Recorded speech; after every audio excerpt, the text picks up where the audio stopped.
Welcome to HP Fanfiction. Support me by subscribing the channel. Also, like and share the video to keep me motivated to make more videos like these. An oppressive quiet hung over the car throughout the beginning of the ride from King's Cross Station. "Let me out here," Harry commanded quietly, breaking the silence. "What?" Vernon blustered. "Who are you to tell me what to do? I'll give you a simple choice."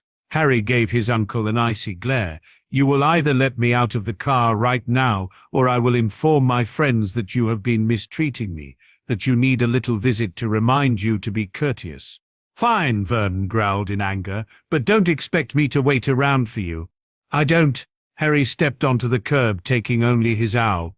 "What I do expect is for you to take Dudley and Aunt Petunia out to eat, and to take your time heading home." "Who are you to order me around, boy?" Vernon was begging to lose control over his temper. "Here." Harry handed his uncle a £50 note. "Enjoy yourselves." "Where did you get this boy?" Vernon asked in shock. "Goodbye, Uncle," Harry waved to his astonished relatives. "I don't believe that we will be seeing each other again." The Dursleys didn't bother to respond, choosing to drive away without a backward glance.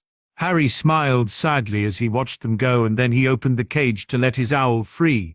"Take this to Hermione, girl." He attached a short note to the owl's leg. "And stay with her until I come to get you."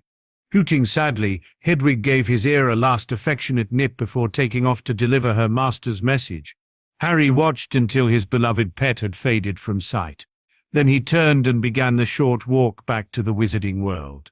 Taking a deep breath before he entered the leaky cauldron, Harry opened the door and quickly walked to the door that guarded the entrance to Diagon Alley.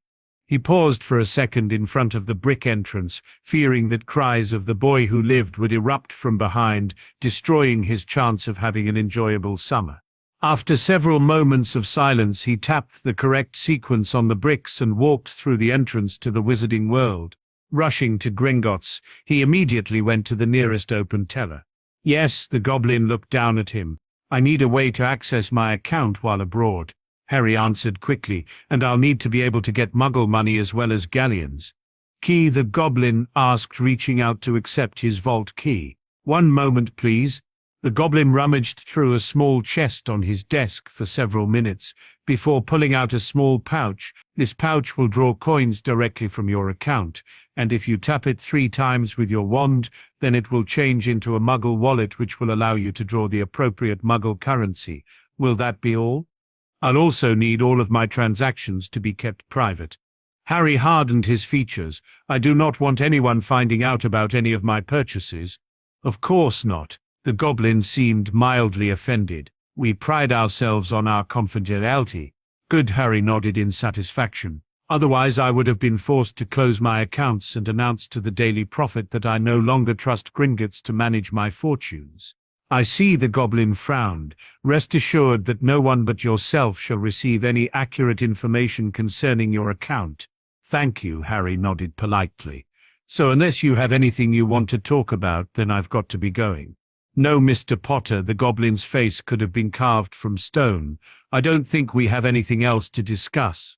Resisting the urge to smirk, Harry turned and slowly made his way towards the exit, for hopeful that his plan to have an enjoyable summer would work for the first time. From Gringotts, Harry made his way to the ye-old travel shop, which was a small specialty shop for wizards and witches intending to spend time abroad. Harry heard a faint ringing sound as he opened the door, and he looked around for the shopkeeper. "What can I do for you?" an old man approached. "Planning to go abroad, are you?" "Maybe," Harry shrugged. "I just want to drift around and see where I end up." "Ah," the old man smiled with understanding. "Just graduated from one of the magic schools, and now you want to go find yourself." "Something like that," Harry agreed with a sad smile. "Then I have just the thing for you," the old man replied enthusiastically. "My patented ultimate backpacker's kit. It has everything the young wanderer could ask for. A large multi-compartment leather frame pack, charmed to be light as a feather and to hold many times its normal capacity." "Really?" Harry began to take an interest. "What else?" "It comes with a portable stove, cookware, a tent, sleeping bag, and much more. The shopkeep was really getting into it. Everything you need to travel anywhere from the tropics to the top of Mount Everest, this pack has it all. Wow, Harry was mildly impressed. What else would you recommend for someone who was planning to drift around? A few more things, sir, he shrugged. The pack contains all of the essentials, but there are several items that I can recommend to make life more pleasant in addition to the pack. The old man looked at Harry's ragged appearance. You'll be wanting some new clothing, something to help you with other languages, and it may be a good idea to have a guidebook along as well. Okay, Harry shrugged. Give me the best of whatever you recommend. Just be quick about it. I want to be out of the country as soon as I can. No problems, kid. The shopkeep put several items on the table. These glasses will adjust to any prescription, and in addition to many other things, allow you to read any language. This silver hoop goes in either ear and converts any language you hear into English. This ring goes on whichever hand you use to write with and allows you to write any language. And finally, this small bar of silver goes through your tongue and magically contorts your mouth to allow you to speak any language. In time and with enough use, they will eventually teach you the languages that you use. Wow. Harry nodded, impressed by the items. What else? This book. The man indicated a book entitled Everything You Will Ever Need to Know While Traveling Around the World, is full of useful information, and I would recommend that you read the warnings in the front about underage magic before you do anything else. And this set of clothing will magically alter itself to whatever is needed for whatever climate you are in. It has charms to be self-cleaning and self-repairing, and it can change colors and styles with a thought. There is one more thing that I would like to get. Harry bit his lower lip. I was wondering if you had an item that would allow me to blend in better. Want to immerse yourself in the culture, huh? The store owner nodded his head. Got just the thing. This bracelet creates a powerful SEP field around you, and it will help you remain unnoticed unless you commit an aggressive or incredibly strange act. Thanks. Harry gave a relived smile. Do you know where I could arrange for a portkey to get me to the continent? Pick up your kit and I'll have one ready for you in a jiffy. Thanks. Here you go, lad. The man handed Harry a small stone. Thanks. How much do I owe you? Don't worry about it, Harry. The man smiled at Harry's shocked look. Consider it a thanks for looking out for us, and sorry about believing the worst of you. It's untraceable and it will take you to Holland right about. Harry disappeared. Now I hope you find what you are looking for, lad. Pandemonium would best describe the scene outside number 4 Privet Drive, when the Dursleys arrived without Harry. Within minutes, Albus Dumbledore had arrived along with several members of his order to begin their investigation. The Dursleys say that he had them drop him off in London, Professor. One of the order members reported to the headmaster, says that he didn't want to stay with them and decided to just leave. I found something in their car that belonged to Harry. Remus Lupin ran up brandishing a small paper pamphlet. It has Harry's scent all over it. Thank you, Remus. The headmaster accepted the small pamphlet. I believe it's time I went and had a chat with Harry's friends about his whereabouts.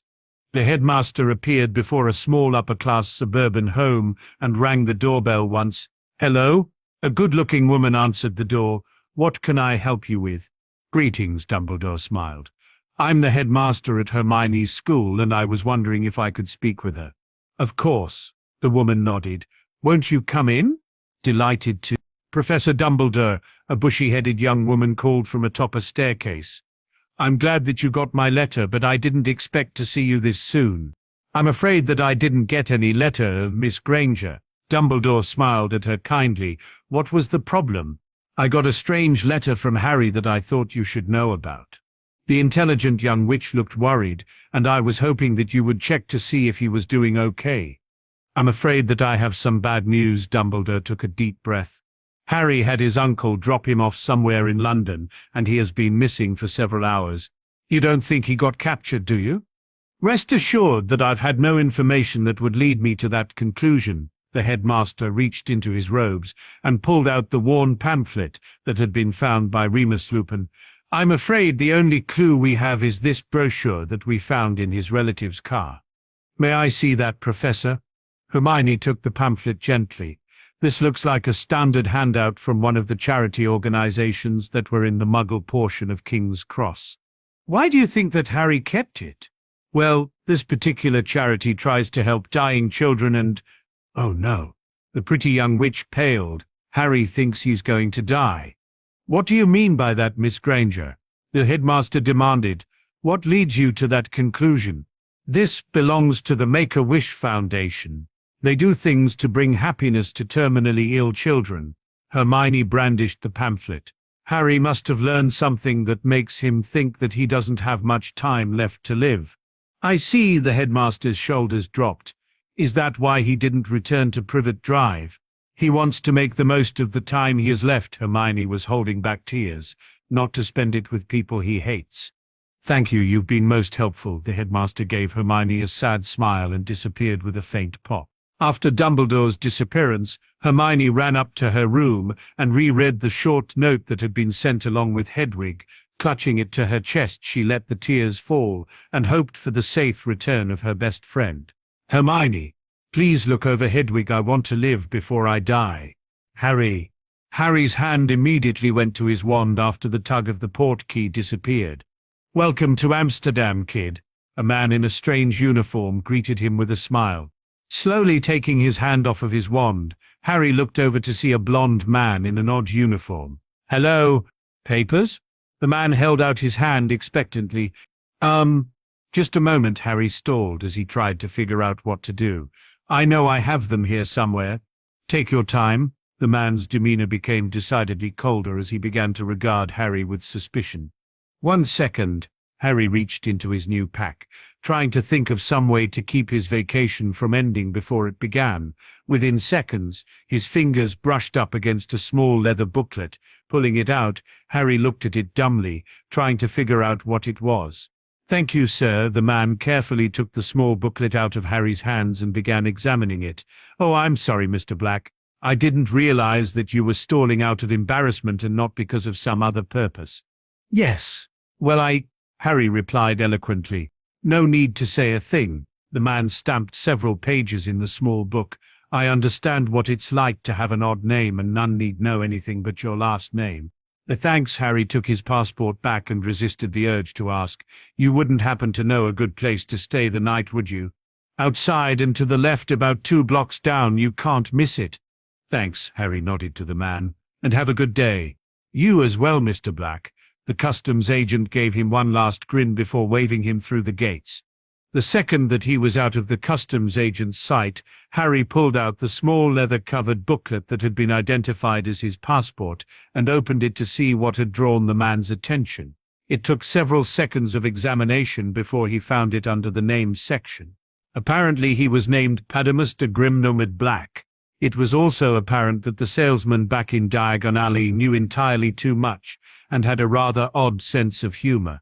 It only took Harry about 5 minutes to find the hotel and get himself a room. Walking over to his bed, he prepared to take a short nap before going out to explore the world. Then he remembered the salesman's advice to read the first page of the book. Pulling it out, he flipped to the warning and began to read. A warning to parents with school-aged children. It is a little-known fact that the tracking charms placed by the various governments of the wizarding world on the wands of underage children are only effective in their country of origin. This means that if the tracking charm was cast in England, then your child could perform underage magic in any country besides England, without fear of being caught. This problem is further exasperated by the Ignotus charm, which can be used to remove tracking charms from a tracked wand. This problem is not insurmountable, and so long as your child does not learn and perform the Dolus charm, then your child's wand can be checked regularly by any number of detection spells to ensure that they have not removed the tracking charms. If, however, your child does perform the Dolus charm on their wand after performing the Ignotus charm, then there is no known way that their wand can be accurately checked for the absence of the ministry-mandated tracking charms, because of the fact that the Dolus charm will give out a false positive and prevent the application of any new tracking charms. For information purposes only, the proper wand movements and incantations for both the Ignotus and Dolus charms are provided below. You may also note that at the beginning of each country section, a list of restricted and illegal spells is provided along with a list of useful spells, also for information purposes only. Harry blinked and a smirk appeared on his face as he realized why the shopkeeper had insisted that he read the warning in the beginning of the book before he did anything else. Not a day into his summer holiday and things were already beginning to look up. Placing his book back into his pack, Harry stretched out on his bed for a few hours of sleep. After all, even a socially deprived kid who was raised in a cupboard knows that it's best to explore Amsterdam at night. In the red light district, Harry found himself overwhelmed by the sights, the smells, the lights, and the people. Peeking into one of the many windows, Harry learned more about human anatomy than had been taught in the short course he had received in grade school, and his 20-minute stroll had taught him more about the world than he had in all of his previous years combined. Face red and head spinning with new experiences, Harry beat a hasty retreat to the relative safety of hotel room, deciding that maybe it would be best to explore during the day, allowing himself the luxury of easing into the nightlife. Awaking early the next morning, Harry dressed himself and walked down to the hotel's lobby. "Good morning," he nodded to a pair of Swedish backpackers. "Hello," the two Swedish girls grinned at the confused look on his face. "First time in Amsterdam?" "Yes, it is. Everything is just so... Yes, it can be a bit overwhelming, can't it?" Hot Swedish girl number 2 agreed. "We've been here several times, and we still find it a bit overwhelming at times." "If you've been here several times, then what do you suggest I do?" Harry asked the buxom twosome. "Why don't you go down to one of the coffee shops and get some brownies?" Hot Swedish girl number 1 suggested with a wink. "Thanks," Harry smiled brightly. "I could something sweet right now." Waving goodbye to his two new friends, Harry walked across the street to one of Amsterdam's infamous coffee shops. "Good morning," the barista greeted him. "What can I get for you today? Some girls recommended that I try some of your brownies." "All right," the man nodded cheerfully. "Anything to drink?" "Could I get a cup of tea with milk?" At the man's nod, Harry continued, "Add the tea to the milk and don't stir. Just take a seat and I'll have it right out." Nodding in understanding, Harry found himself a seat in one of the corner tables. After a short amount of time, the barista came out with a tray containing a large mug of tea and a plate full of brownies. "Enjoy," the man gave Harry a knowing smile before returning to his place behind the counter. Taking his first tentative bite of the baked goods, Harry was surprised at how good it tasted, chocolatey with a hint of something that he couldn't identify. Harry felt a strange sort of calm fall over his body as he sipped his tea. For the first time that he could remember, he felt relaxed. He felt like a normal person. He felt like none of his problems mattered anymore. After several hours and several cups of tea, Harry rose to his feet and walked out of the coffee shop, intent on finding some lunch at the restaurant on the other side of the avenue. Moments after Harry found his table, the peace of the day was shattered by the sounds of 4 incoming apparitions. Figuring that the order had found him and that his vacation had come to an end, Harry looked out the large picture window and was shocked to see the street filled not with order members, but with 4 figures in black robes and white masks. Harry was out of his seat in a flash, and halfway to the kitchen before most of the other patrons of the cafe had time to blink. "Do you have any cooking oil?" Harry grabbed the confused cook by the front of his shirt. "Right over there." The cook eyed the obviously deranged man with no small amount of nervousness. "You'll find all the oil that you could ask for." Grabbing 2 large bottles, Harry made his way back to the front of the cafe and towards the newly arrived group of dark wizards. "We know you're here, Potter," one of the masked figures called. "Come out and none of these muggles have to get hurt." Frowning in annoyance, Harry threw the 2 bottles towards the group and hit them with a shattering charm. "There he is, get him," the apparent leader of the Death Munchers called after he noticed the source of the incoming spell. Several of the Death Eaters made to follow their commander's instructions, only to slip in the puddle of oil that Harry had dumped into the street. Harry further thinned their numbers with several reductor curses, and within seconds there was not a Death Eater standing. And after summoning their wands, he approached the fallen figures cautiously, reacting to any movement with several well-placed stunners. Walking up to the leader of the detachment, Harry removed the man's mask and cloak. "Innovate," Harry gave a nasty smile to the leader of the detachment. "What exactly was your purpose here?" I'm not saying a thing, the Death Eater growled defiantly. I know my rights and you can't force me to do a thing. That's not strictly true, Harry smirked. You see, I am not an employee of any magical government. So until a representative of the Dutch ministry arrives, I get to play with you all I want. Why, you wouldn't do that. The Death Eater bit back nervously. You're one of the good guys. No, Harry disagreed. I'm just a guy on vacation. Now do you want to see how many bones I can break before I have to turn you over to law enforcement, or do you want to talk? We were here to capture Harry Potter. How did you find him? One of the Dark Lord's followers at Hogwarts placed a tracking charm on the boy in an attempt to find out where he lives over the summer. I guess that muggle-loving headmaster of his didn't bother to check his golden boy. Stupefied, Harry looked down at the Death Eater in disgust. It appeared that Tom had been recruiting. It also appeared that he hadn't managed to get any competent new followers. Startstuvnars, stay where you are. Several wizards in official-looking robes approached wearily. Slowly place your wand on the ground and then put your hands up. I would rather not put my wand on the ground. Harry was careful not to make any sudden movements. One of these morons might be conscious, and if so, then I would rather not give him my wand. Then slowly hold your wand by the tip and hold it above your head. An intimidating-looking witch commanded, then walk towards me. All right, Harry agreed. I don't suppose that you'd believe me if I were to tell you that I didn't have anything to do with this. Harry looked around hopefully for a few moments and then let out a sigh. Didn't think so. I am going to take your wand from you, and then I am going to get your statement. The witch handed his wand off to one of his comrades. Do not move. Still as a statue, Harry had to resist the urge to frown. The witch relaxed quite a bit after he had taken Harry's wand. Now, sir, if I could take your statement.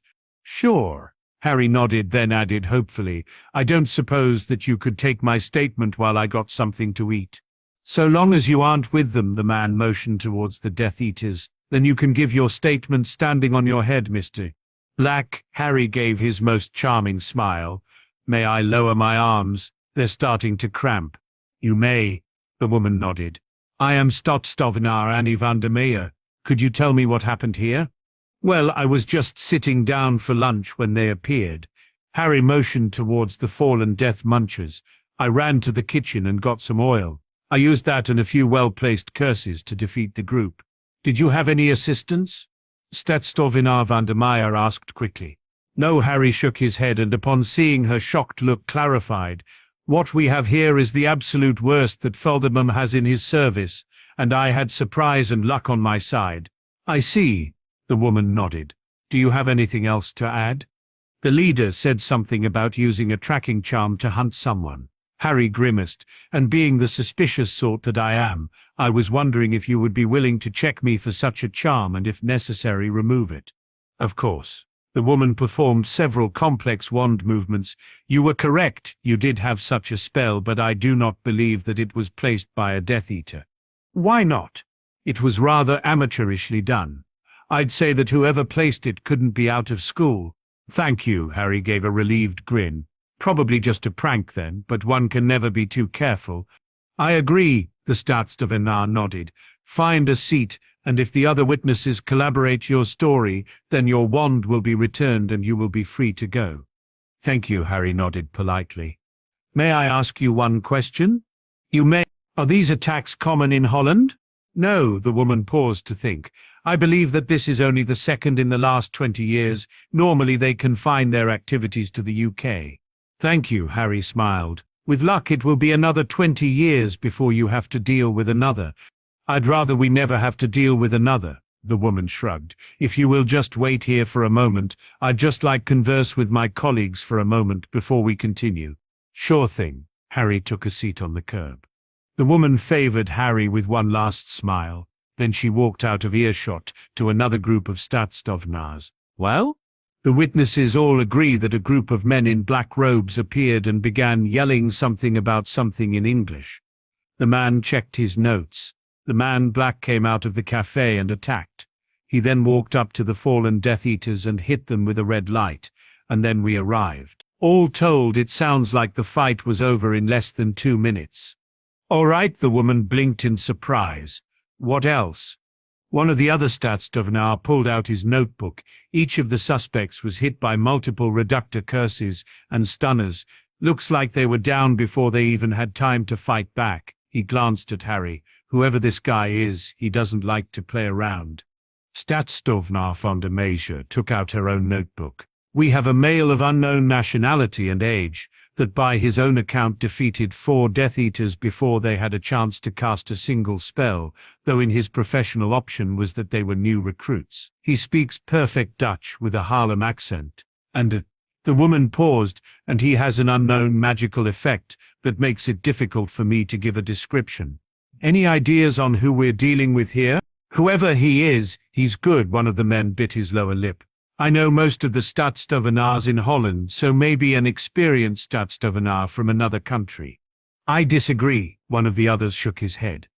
I can count on one hand the people who are good enough to do something like this, and most of them are missing so many body parts that they couldn't be him even under heavy disguise.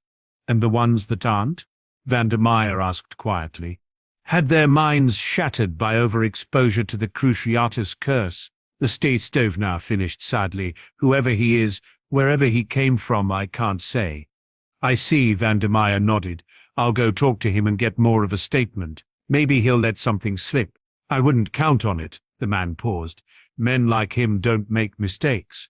Then wish me luck, she said over her shoulder as she began walking towards the enigmatic Mr. Black. Well? Harry smiled up at her. Your story checks out, she nodded. If you want, we can go to a restaurant where you can get something to eat and I can get a more detailed statement. Fine. Harry nodded. Is there anywhere around here that you would suggest we go? Would you prefer wizard or non? Either is fine, Harry grinned, so long as it tastes good and there's a lot of it. Then I would suggest we go over to the magical section of Calvistry. They've got a restaurant that claims they will serve anything the customer can think of. Sounds fine. Is it far from here? Just around the corner. Then let's go, Harry replied, eager to finally get his lunch. Harry followed the Dutch law enforcement officer through a series of twists and turns until they came to a small cafe in the mouth of a street that branched off the main. Here we are. Great. Harry looked at the cafe with approval. Let's find a table. Please follow me. The waiter announced his presence. Will you be requiring a menu? No, thank you, Harry waved the man off. I'll be ready to order in a few minutes. To start with, though, could you bring me something to drink? Right away, sir. I'm afraid that I don't know much about Dutch food, Harry grinned. What would you suggest I order? I've always liked the Limburg zervlies, the woman responded after a moment of contemplation. Thank you, and feel free to order something for yourself. Thank you. After a short wait, the waiter had taken their orders, and the curious Statsdovnar pulled out her notebook, eager to get her questions answered. So, Mr. Black, she took a moment to collect her thoughts. What made you think that those Death Eaters were new recruits? Experience. Harry took a sip of his drink. I've faced several members of the inner circle, and each one of them would have been quicker to throw curses. Harry paused for a moment. Voldemort has very few followers that are anything more than low-grade thugs. Even his inner circle attempts to substitute skill for sadism. The 4 I faced didn't even measure up to that low standard. I see. The woman hid her surprise. Do you think that we'll see more of them? I don't know. Harry took a sip from his drink. My guess would be that they were not working on an official mission, so there is a good chance that Voldy won't bother to break them out of prison. Why do you think that? It sounded as if they were hunting someone, and in an official hunting party there would be a high-ranking death muncher along to supervise. For an important target it would be a member of the inner circle. Harry stopped when the waiter returned with the food and waited until the man was out of earshot. The leader of this group was a low-level flunky. My guess was that they were on an operation of their own, in hopes of eliminating the target on their own in some misguided attempt to curry favor with their master. I see, definitely a professional, the woman thought to herself. I noticed that you started out with some rather lethal spells and only switched to stunners after the Death Eaters were down. Yes, I did, Harry agreed. Another lesson I learned the hard way is that a stunner is rather easy to counter, but broken bones keep your opponent down. I'll keep that in mind. Just who are you, Mr. Black? I'm just a guy on a vacation to try to find something he's lost. And what's that? Life, Harry replied sadly. Oh, Vandermeyer looked at him sympathetically. Saw too much and now you want to get away from it all? I've never had a vacation. Harry seemed to stare at nothing. All my life I've never had a chance to relax. I just want a chance to do the things I never had a chance to do. I think I deserve that much. I agree, Mr. Black, she watched him jump, and I hope that the remainder of your vacation is a bit quieter than today has been. Thank you. Harry allowed his eyes to refocus. Let's go back to the incident. Do you have any more questions for me? A few, the woman checked her notebook, speaking as one professional to another. How would you suggest we deal with any future Death Eater activity in Holland? I would suggest that you look very closely at the methods you have for keeping your prisons secure. Harry took a sip from his drink. For example, I believe that one of the prime reasons for mass escape from the British Ministry's prison on Azkaban Island was the fact that they gave too much trust to the Dementors. I see. Staatstovenaar Vandermeyer made several notes. Any dueling advice? What many law enforcement professionals seem to forget is that they are much better trained than most Death Eaters. The problem is that the Death Munchers and Moldy Shorts have such fearsome reputations that people forget just how incompetent they are. Harry gave a sad smile. But never forget that they are dangerous, and never let down your guard because you think that they're helpless. A very good friend of mine almost died because she let her guard down around a helpless Death Eater. Thank you. Anything else that you'd be willing to share? One more thing. Harry put down his fork and fixed the woman with an intense look. Always take the fight seriously. Never for a moment let your guard slip. I lost a very good friend because he forgot that. Thanks for sharing that. She smiled at the man across the table. I'll be sure to keep those lessons in mind. Good, Harry nodded sadly. Nothing would please me more than the thought that someone might learn something from my experiences. It allows me to pretend that some good came with the bad. Staatstovenaar Vandermeyer paused for a moment, unsure of how to reply to such a statement. What are your plans for the remainder of your vacation, Mr. Black? Well, Harry forced himself to smile. I was planning on visiting some of the museums around here and maybe visiting some of Holland's famous tulip fields. After that I'll drift somewhere else. Would you mind leaving contact information? The Staatstovenaar asked quickly. I believe that the head of magical law enforcement would like to meet with you in the future. All right, Harry wrote his hotel and room number on a napkin. Here is where I'll be staying while I'm in Holland. I have no idea where I'll be after that. Thank you, I'm sure that will be fine. She stood. Please allow me to pay your bill. It's the least my department can do for the assistance that you provided us today. Thank you, Harry stood. If you need to speak with me again today, I'll be visiting museums for the remainder of the day, and I'll be back in my hotel room around 7 or 8 o'clock tonight. Thank you for your time, Mr. Black. The Staatstovenaar held out her hand. We will be in touch with you in the near future. Any time, Staatstovenaar Vandermeyer. Harry took her hand. I am always happy to help in any way that I can. Harry and Vandermeyer said their goodbyes, and Harry was off on his next adventure to build himself a larger cache of memories to cherish. It was a short trip to Rembrandt House Museum on Jodenbrestraat, and Harry's excitement and grew with every step. While he didn't like to admit it, Harry had always had a love of art. It had seemed to him the only profession that would benefit from the amount of trauma that he had experienced in his young life. Art had always been one of the few joys that Harry had in his life, and when he was younger and locked in his cupboard, he used to calm himself by closing his eyes and imagining the wonder that artists could create using only their imaginations and a bit of paint. Harry's heart seemed to want to burst from his chest as he entered the house that had once belonged to one of the greatest artists the world has seen. Harry forced himself to hurry as he walked through the museum, and throughout his visit, Harry marveled at the sheer diversity of the items he found.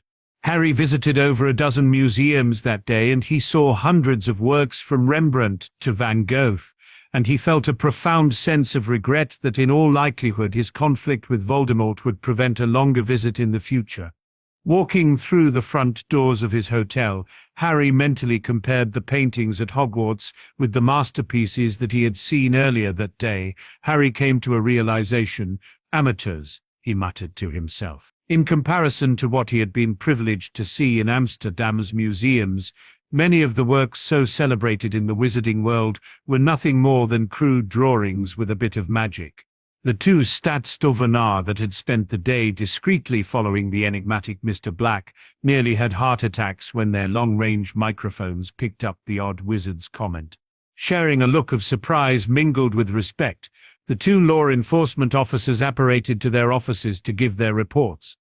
Upon their appearance at the office, they were greeted by a large number of curious people and one supervisor who was more than a little eager to learn more about the mysterious Mr. Black. "Peters, Jansen, give me a quick report on how the surveillance on Mr. Black went." "What do you want to know first, Welland?" Staatsstuvnar Mark Peters asked slowly. "How did he spend his day?"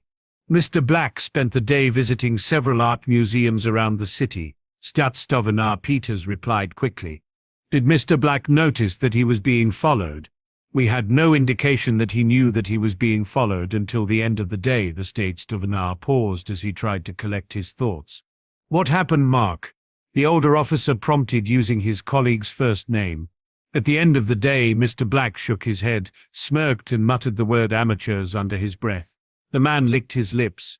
"I'm not sure if we were meant to hear it, but based on our speculation of Mr. Black's past and capabilities, we believe that he was aware of the fact that he was under surveillance." "Was that the only indication you received?" "The only one we're sure of." Jansen entered the conversation. "But several times during the day looked in the shop windows. At the time we believed that he was looking at the items on display, but now I'm not so sure." "What are you thinking?" Wieland prompted. "I think that he may have been watching us in the reflections on the windows, and I also think that we should examine the possibility that he was aware of our presence the entire time." "Don't worry about it." Staatsstuvnar Wieland rubbed his eyes. "I know that there is no way that a normal suspect would have noticed either of you in a normal surveillance operation. We knew that he was good, and now we have an idea of just how good. Still, it bothers me that he was able to spot us and that we never even noticed that he was watching us." Jansen bit his lower lip. "There is no shame in being beaten by the best," Wieland consoled his two officers, "and there's no shame in being spotted by someone as good as this black fellow."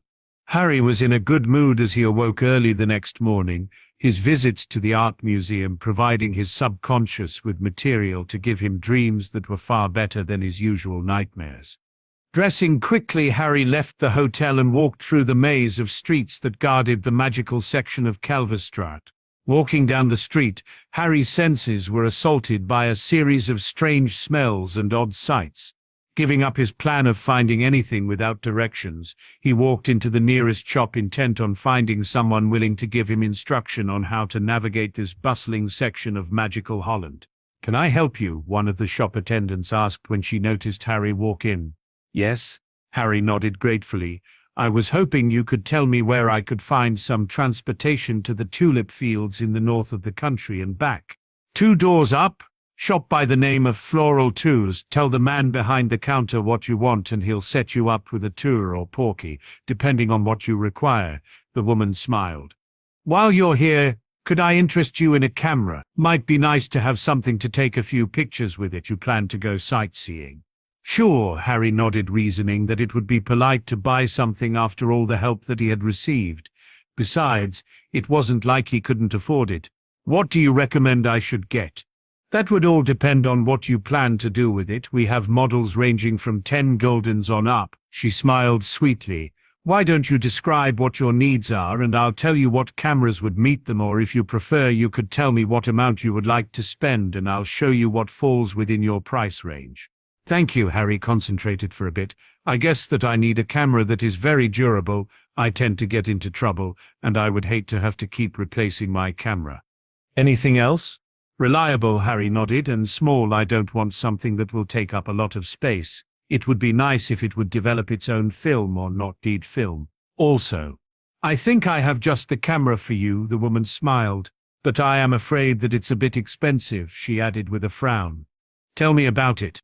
Let me show it to you while I tell you some of its features." She pulled one of the cameras off the shelf. "As you can see, it's small, only 3 by 4 inches, and it is durable, able to function in any environment from the top of a mountain to the bottom of the sea." "Wow," Harry was impressed. "What else?" It has an internal transfiguration feature that turns any raw material entered into the feeding compartment into usable film, and another feature that develops the film into pictures which it prints through this slot in the side. What about reliability? It has a self-repair feature to take care of physical damage and a 300-year warranty to take care of any magical problems. I'll take it. Harry pulled out his wallet and began removing currency. Thank you. My pleasure, sir. The salesgirl smiled at him one last time. Enjoy your trip, and I hope that your camera serves you well. I will, Harry nodded as he walked out the door. It only took him a few minutes to find the shop that the girl in the other store had mentioned, and when he stepped inside he was amazed at the number and quality of the floral arrangements on display. "Hello," he called into the seemingly empty store. "Is there anyone here?" "Yes." A confused-looking man popped out from behind the counter. "What can I do for you?"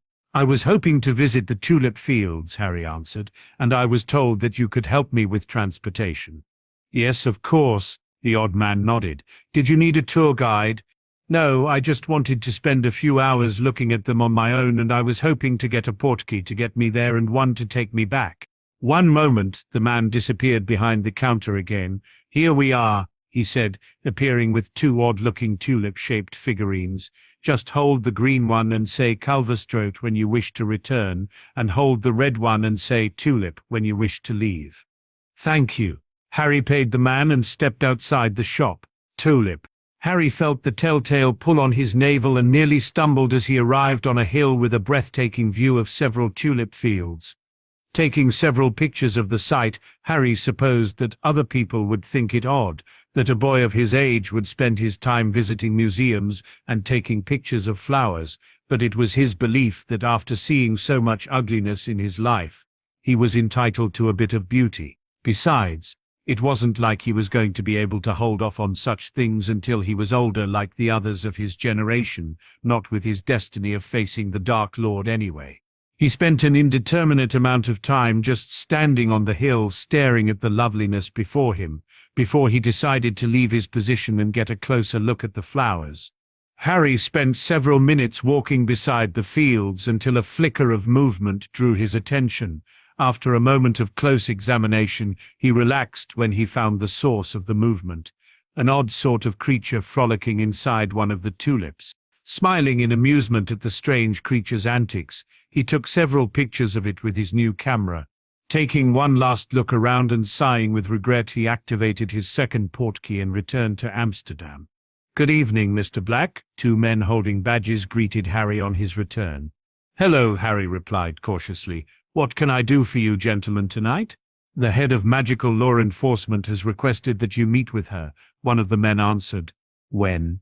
"Now, if possible," the man quickly replied, "but if that is inconvenient to you, then I suppose that we could reschedule." "Now would be fine," Harry nodded. "Let's go."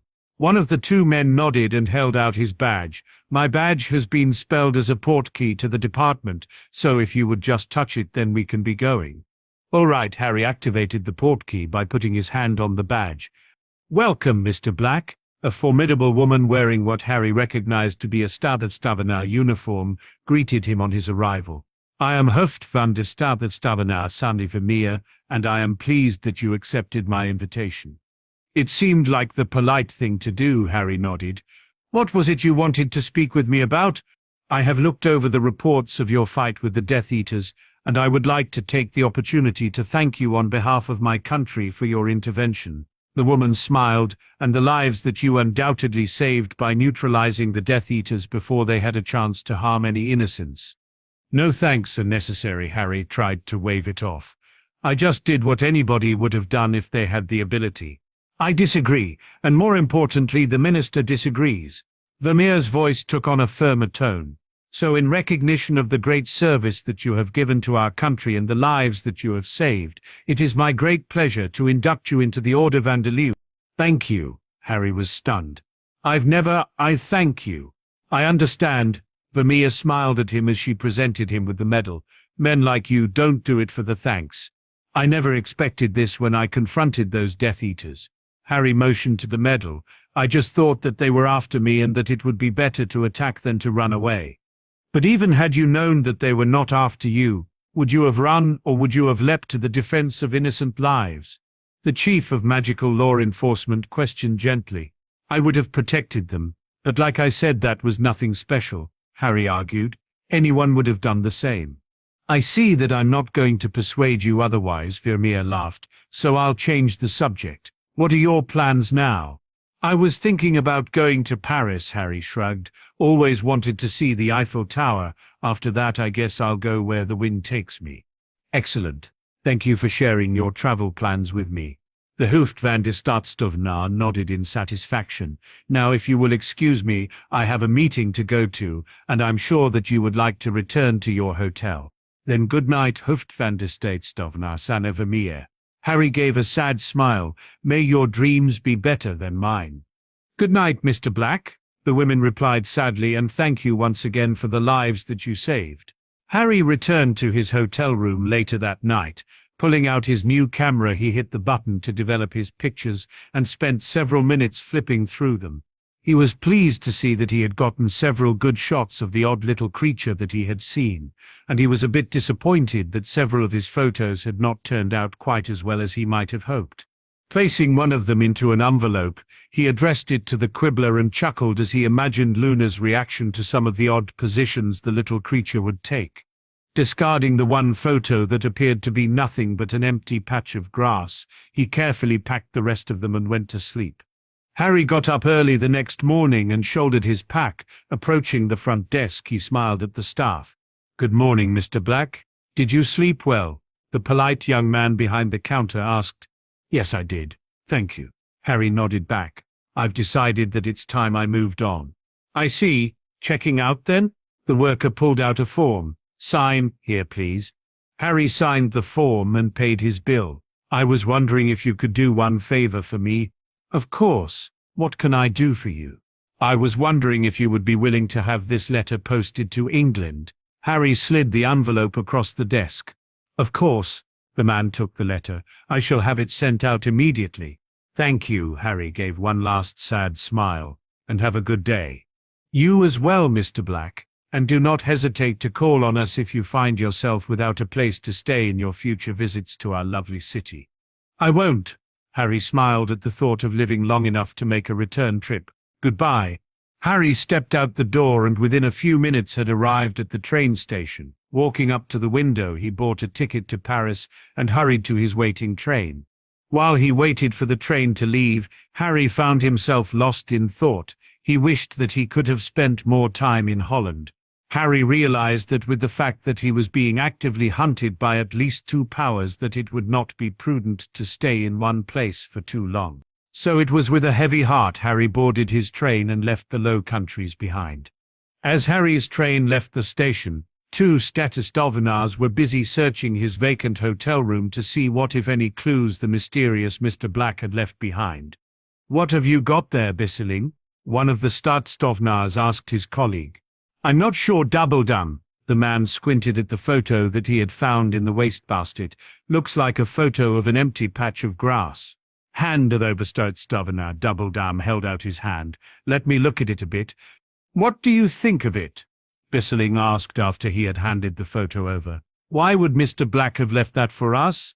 "I'm not." Mr. Staatsstovenaar's eyes widened in surprise, and he spoke in a tone of awed disbelief. "I don't believe it." "What?"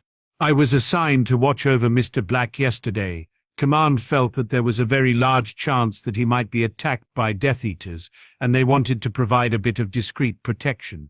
He took a breath. "Mr. Black spotted the tail they had on him on the previous day, so I was given an invisibility cloak." So what I am holding is a picture of the indentations on the grass caused by my standing on it." Doubledum looked at his partner. "They said he was good, but I never imagined that he could be this good." "How do you know he didn't have a magic eye or something like that?" "British Staatsstovenaar. We checked him for that." Doubledum sat on the bed, "and our scans confirmed that he wasn't using any form of mage sight." "So how did he know you were there?" Bisseling asked. "How could he have known?" "Skill," Doubledum replied in a whisper. "He saw my footprints, or maybe he heard me breathing, and he left this picture as a lesson." "What kind of lesson?" that if you are going to follow somebody under an invisibility cloak, you should remember that you leave other signs and that people have other senses. Dumbledore stood up. Remember that lesson. While I doubt that you will ever have cause to deal with someone like Mr. Black in the future, it is best to remember that everyone can get lucky. I will. Bissling blinked at the picture. Where do you suppose Mr. Black came from? What kind of place turns out men like him? I don't know, he might be an Onspeak bear, or he might be from another sort of department that we haven't even heard of. One thing I do know, Dumbledore's voice firmed as he stood up. He isn't any kind of Stutzdovner. Otherwise we'd have heard about someone this good before now. To start with, I would like to thank everyone for coming to this meeting of the Order of the Phoenix. Albus Dumbledore looked over the group of people. As always, it warms my heart to see so many people dedicated to the fight against the dark. Several members of the group applauded politely as the headmaster finished his opening remarks. I have called this meeting for several reasons. Albus began after the applause trailed off. The first is to give everyone an update on our search for Harry Potter, and the second is to allow you all a chance to hear some intriguing new information discovered by one of our members. Kingsley, if you would start. The tall Aura stood. So far we have turned up nothing in our search for the boy who lived, though we have ruled out the possibility that he is hiding in one of England's magical enclaves, and the current thought is that he has probably used his knowledge of the Muggle world to find a suitable place to hide. Thank you, Kingsley. Albus nodded happily. Bill? Harry's account has not had any withdrawals for quite some time. The redhead trailed off. What is it? Dumbledore prompted. Something is bothering me, Bill replied absent-mindedly. Not sure what it is, though. I have faith that you will figure things out in due time. Dumbledore nodded. I believe that you had another matter you wished to discuss before we adjourn, Alastair. One thing, the scarred man agreed. Few days ago, 4 Death Eaters were involved in an attack in Amsterdam. Why didn't we hear about this before? Shacklebolt asked curiously.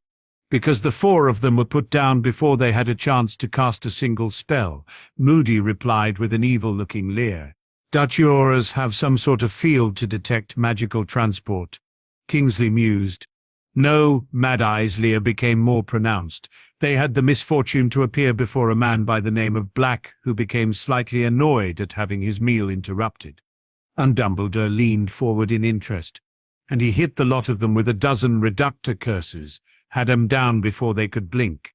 He let out a harsh, wheezing laugh. Man, I know in Dutch law enforcement tells me that whatever else he is, this man is a serious player.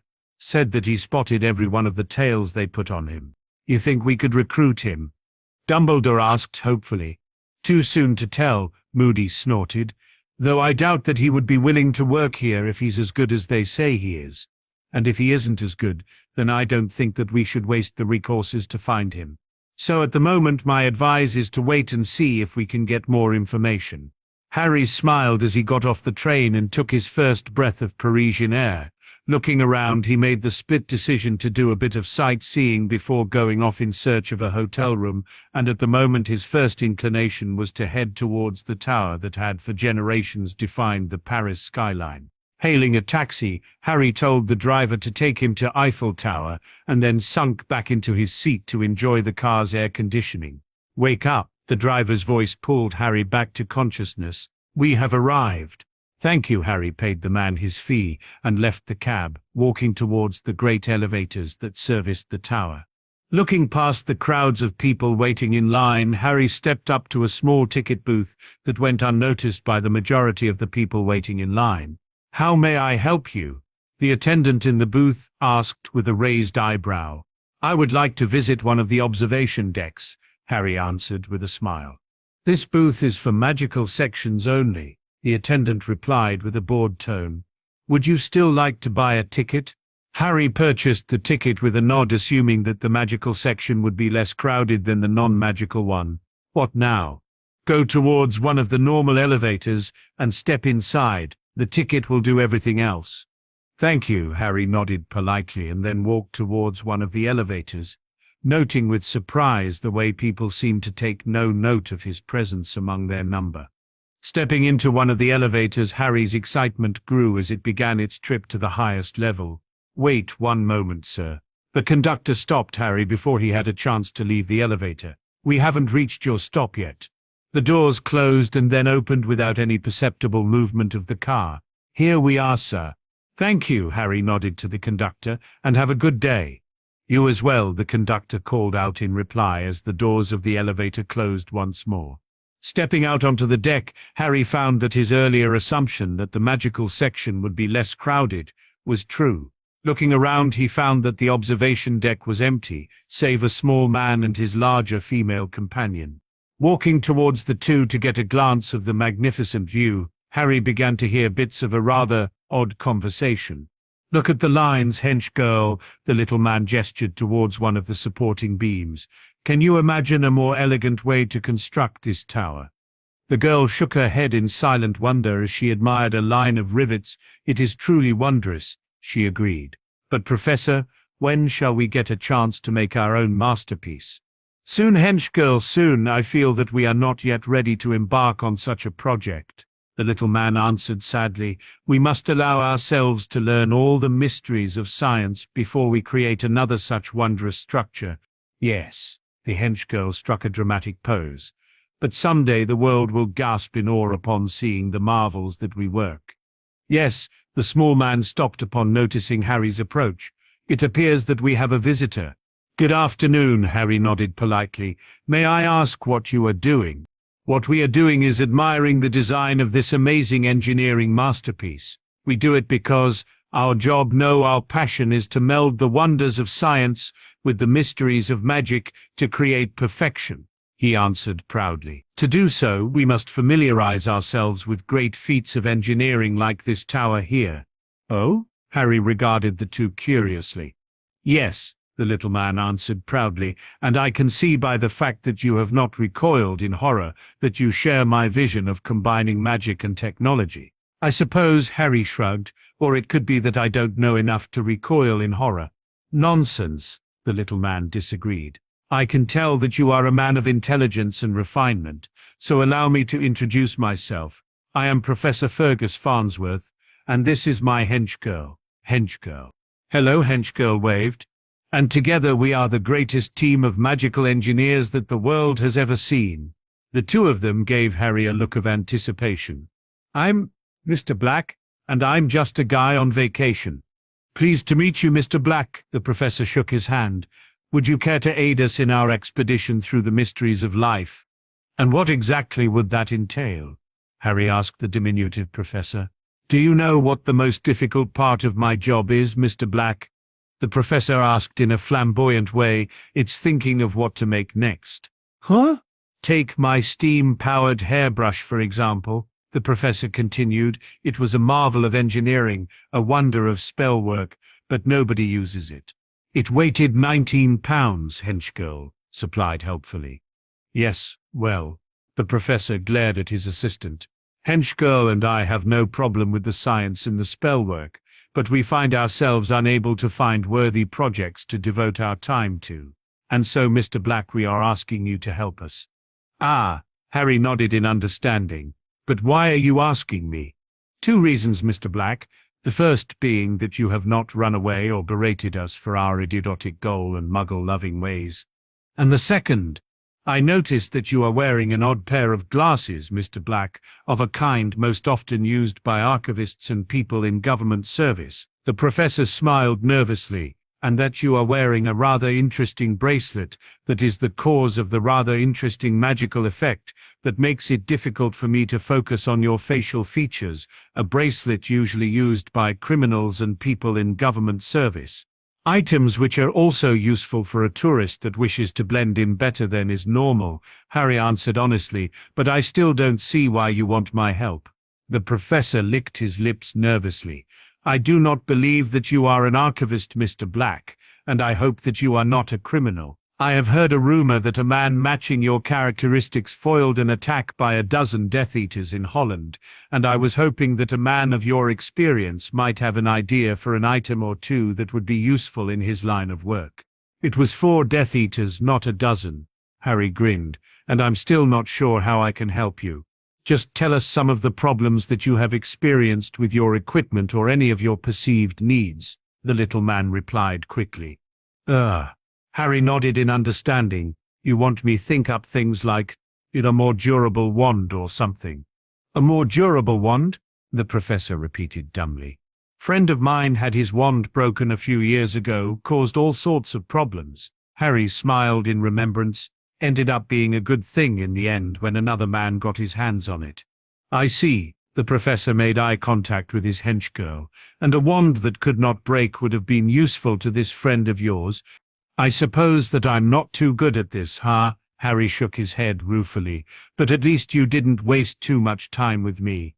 Not at all, Mr. Black, the professor answered quickly, fearful that he would not hear any more. I find your story to be quite fascinating, elegant in its simplicity. What other problems have you experienced with wands? Well, Harry scratched his head. I've had my wand taken and used for purposes that I would not approve, so some sort of security feature would be nice. Anything else? The professor asked, as to write notes frantically. I can't think of anything else, Harry shrugged, then added with a laugh. Though you could look up ministry regulations and find ways circumvent everyone they have concerning wands. Thank you for your excellent suggestions, Mr. Black. Now that our business is concluded, would you care to dine with us? I'd be delighted, Harry nodded to his two new friends. Where do you suggest we go? Thoughts on France from Harry's book, Everything You Will Ever Need to Know While Traveling Around the World. France is a wonderful country, and in it you can find many wonderful things. From the lights of Paris to the beaches of the Riviera, you can have many unique experiences in this delightful country. However, there are a few things that one should know before embarking on your trip to France. Among these things is the fact that the Agony Curse, a curse that is similar to the Cruciatus Curse, is illegal to perform within the borders of France. Another illegal charm is the Mask Charm, a charm that when cast makes it difficult to track the individual wand signatures needed by aurors to help solve crimes.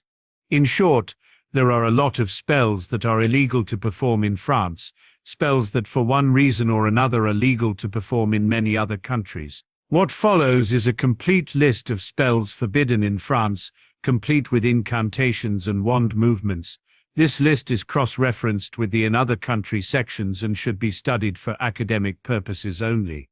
It was a particularly overcast day when the postman made one of his rare trips up a walkway belonging to the house of one of the more unusual people on his route. A man whose eccentricities was rivaled only by that of a family of redheads on one of the neighboring routes.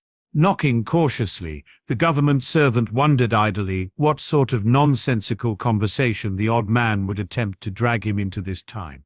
Would it be a dissertation on the possible existence of crumple-horned snooks, or a theory that one of the ministers was a surgically altered monkey? Sighing in annoyance, he walked the last few steps to the threshold and knocked on the door. Yes? A confused-looking middle-aged man answered the door immediately. Is it time to buy a box of Scout biscuits again? No, sir, the postman forced a smile. I'm here to deliver your letter, not sell you something to eat with your tea. Oh yes, the man's eyes lit with comprehension. I forgot that you're still not using trained animals to do it for you. Not yet, Mr. Lovegood, the postman agreed through pursed lips. My job is a bit too complicated to give to a trained animal. Well, give it time, Laters Lovegood replied sympathetically. I'm sure you'll figure out the trick to it soon. Well, I really must get back on my rounds, the postman said, abruptly ending the conversation. And don't forget that you can always come into town and get your mail there. You don't always have to take the time waiting for me to arrive. Nonsense. Letters waved it off with a smile. I'm sure that you'd miss the wonderful conversations that we always find ourselves engaging in. I'm sure, the postman agreed in disappointment, then turned to begin the short walk back to the road. Later smirked as he watched the man leave. Always keep them confused. Keep them confused, that was his motto. Make it so they never notice that they forgot to ask you any important questions. Like, what are you doing in my bedroom? Or you're looking for what? Resisting the urge to chuckle until after he had closed the door, the patriarch of the Lovegood clan glanced at the return to block to get some idea of the contents of the letter. Blinking at the unfamiliar name, Latus tore open the letter and stared dumbly at the pictures within. Luna, he called in a whisper. Clearing his voice, The next summons came at a yell.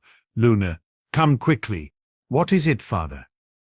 The young girl blinked in confusion. "Is it National Yell for Your Daughter Day?" "There is no National Yell for Your Daughter Day." His lips pursed in annoyance. "Those close-minded idiots at the ministry rejected our proposal for it last year. I know, I was hoping that they had reconsidered and decided to approve it." Luna answered sweetly. "If that wasn't it, then what? Look at these pictures," he handed them to his little girl, "and tell me what you think." "Oh, father," Luna bounced in excitement. "I just knew we'd find proof eventually. I know, and I can't wait to see the looks on people's faces when they see this in tomorrow's edition." Latis allowed himself to share his daughter's excitement, "But let's find out a few things about this black fellow before we write up the article. I thought you said that checking facts was a waste of time for a serious paper like ours." Luna gave her father a puzzled look, that even without bothering to confirm the details, we were still better than the prophet. "Human interest, my lovely daughter." Latis's smile brightened. "The people will want to know more about this black fellow, how he discovered the creatures, what kind of person he is, that sort of thing." "I see," Luna nodded solemnly. "Looks like I have a lot to learn before I can call myself a journalist of your caliber." "Nonsense." Latis waved it off. "Why, you're 100 times the reporter that I was at your age, and that's why I want you to write this story." "Me?" Luna clasped her hands in front of her chest. "But father, it's such an important story, shouldn't you give it to one of your best reporters?" "I am giving it to one of my best reporters." He put his hand on the shoulder. "I want you to talk to someone at the Dutch consulate and try to get as many details about this black fellow as you can. Don't worry if you can't get anything right away. What matters is that we get a story out fast." "I'll get right on it."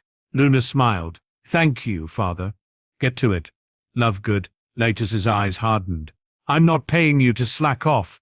"Yes, sir, Mr. Editor Lovegood, sir." Luna nodded happily. "Reporter Lovegood is on the case." "Then get to it, Lovegood." Latis turned and began to walk away. "I have a deadline to make." "Bye, Daddy." Luna tossed a handful of flow powder into the fire. "I'll be back soon." For several moments Luna squealed in delight as she felt herself spin wildly around the Flu network until finally she flew out of the fireplace and into the magical section of the Dutch embassy to England. "Name?" a stern-looking man asked with a bland expression. "Luna Lovegood, reporter for the Quibbler, and I have a few questions I'd like you to answer," she replied with an excited smile. "What sort of questions, Miss Lovegood?" "Oh, wait," Luna asked with a look of dismay. "Can we do that again?" "Okay," the man agreed, shooting her a strange look. "Name?" "Miss White, reporter for the Quibbler." Luna shot him a superior look. "And I have a few questions that I need answered." "Miss White?" the man inquired with a raised eyebrow. "It gives a sense of mystery," Luna giggled, "and the stern look puts you off balance, making you more likely to answer questions without considering the consequences. So how did you like it? Was I mysterious enough?" "If you like," the man shrugged. "What sort of questions would you like me to answer?" "I need to know about a man that goes by the name—" Luna paused for dramatic effect. "Mr. Black." "I don't—" the man trailed off. "This way, please." "Did my tough but approachable method of asking questions make you decide to leak a bit of confidential information that you would not have otherwise revealed?" Luna asked with an innocent expression. "Please step into this room." The man waved her towards an open door. "Someone will be with you momentarily." "Oh," Luna nodded in understanding. "Word of my presence has reached an unnamed senior official that has decided to leak some high-level information to me." "Something like that." The man shot her an odd look before closing the door and leaving. Taking a seat, Luna entertained herself by singing the Hogwarts song in Pig Latin. After her 35th repetition, the door cracked open. "Miss Love White?" An attractive-looking woman in nondescript robes entered the room. "My name is Anne Vandermeyer, and I've been told that you have a few questions for me." "Yes," Luna nodded happily. "I was wondering what you could tell me about him. Aside from what I observed when I spoke with him after the incident, not much." The woman admitted with a shrug. "What do you want to know first?" "First, why don't you tell me your account of the incident?" Luna asked evenly, fighting to keep the disinterest out of her voice. Father always did say that a good reporter hides their interest by allowing the interviewee to think that they controlled the situation. I was part of the team that responded to the call, and when we arrived we found Mr. Black standing over 4 Death Eaters. Vandermeyer gave a cold smile. Forensics confirmed that Black put them all down before they even had a chance to get a spell off. I didn't realize that he was so skilled. Luna had to bite the inside of her cheek to keep from laughing. What are some of your perceptions of the man? I don't know which country he came from, but he's a professional. Vandermeyer shook her head. I had the chance to talk with him after he gave his report, and he gave me some good advice on how to deal with death munchers. Put them down, keep them down, and never turn you back. I see, Luna nodded, and fighting to keep the interest from her voice, asked her next question. Did you by chance have a chance to see what his diet consisted of? I'm not sure, but I think that I recall him having some sort of meat dish when I had lunch with him. The woman replied in an off-handed manner. But why are you asking about that? About what? Asked innocently, as she forced her eyes to focus on a point 3 feet behind the woman. Never mind. The Dutch law enforcement officer shot a strange look at Luna. What else do you want to know? Well, Luna began slowly, trying to decide if the time was right for another of her fake questions. What sort of organization do you think that he works for? Law enforcement, Department of Magical Creatures. I don't think that he's an aura, Vandermeyer replied after a moment of thought. Law enforcement is a small community, and I'm sure I would have heard about someone like him before he appeared in Amsterdam. I see, Luna nodded. So do you think that he works for the Department of Magical Creatures? I don't think he works for the Department of Magical Creatures, Vandermeyer answered flatly. Whenever we asked, he just replied that he was nobody special, that he was just a man on vacation. I think that he might be something like one of your unspeakables, or possibly something that we've never even heard of. Okay, Luna nodded happily. Was he missing any of the fingers on his right hand, or did he have an extra finger on his left? Not that I noticed, the Dutch woman answered, nor did I notice any other distinguishing marks. Did he speak with an accent that you could recognize? He spoke perfect Dutch with a Haarlem accent, and he was later heard to speak perfect Swedish with a Stockholm accent. The Dutch woman gave a tight smile.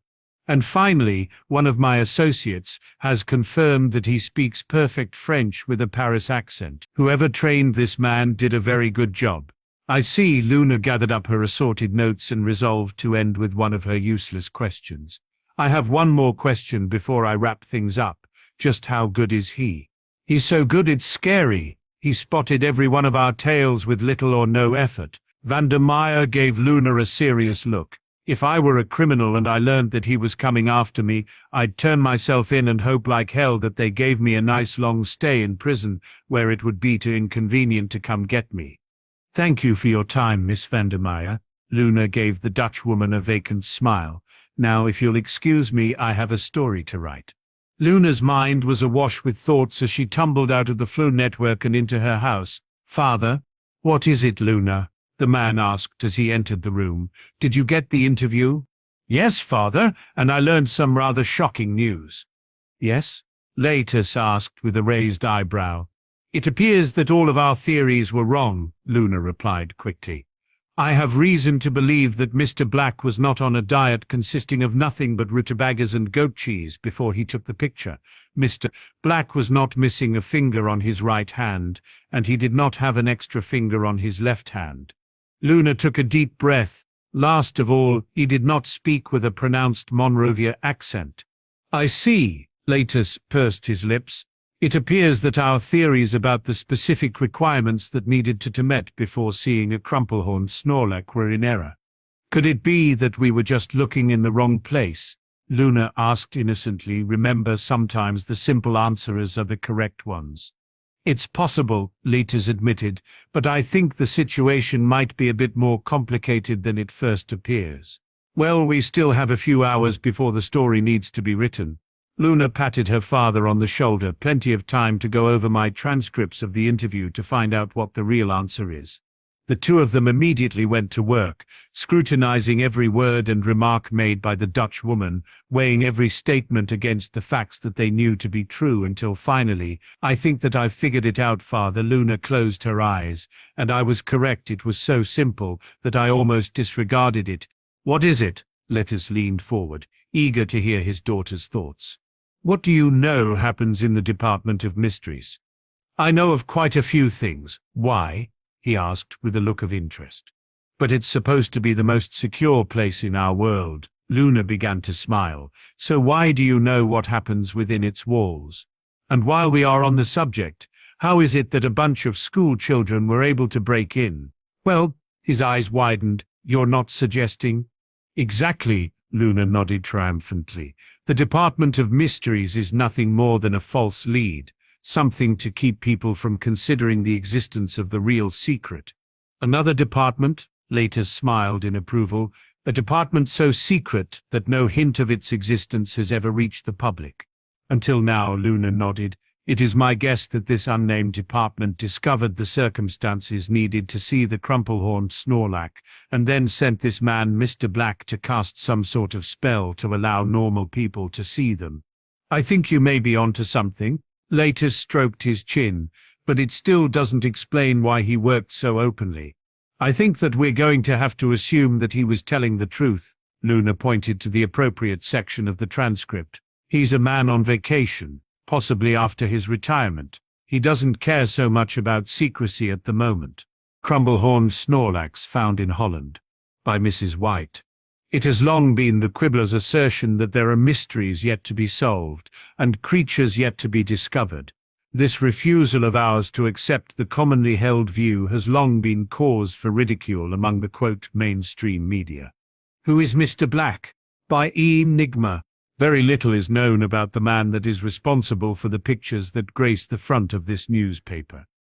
We do know that he is a man of exceptional skill and cunning, as evidenced by an incident in Holland, in which Mr. Black defeated 4 Death Eaters before they had a chance to cast a spell. "Thanks for the meal, Professor." Harry turned to wave to his dining companions as he walked towards the line of waiting cabs. "And good luck with your inventions." "Thank you again for your help, Mr. Black." The professor smiled. "And don't forget to meet up with us in Germany." "I won't," Harry nodded as stepped into the first cab. "Goodbye." "Goodbye," Henchgirl waved until the cab turned a corner and faded from sight. "Do you think we'll ever see him again, Professor?" "It's hard to say, Henchgirl." The professor sighed. "He may decide that it's best not to draw us into his world."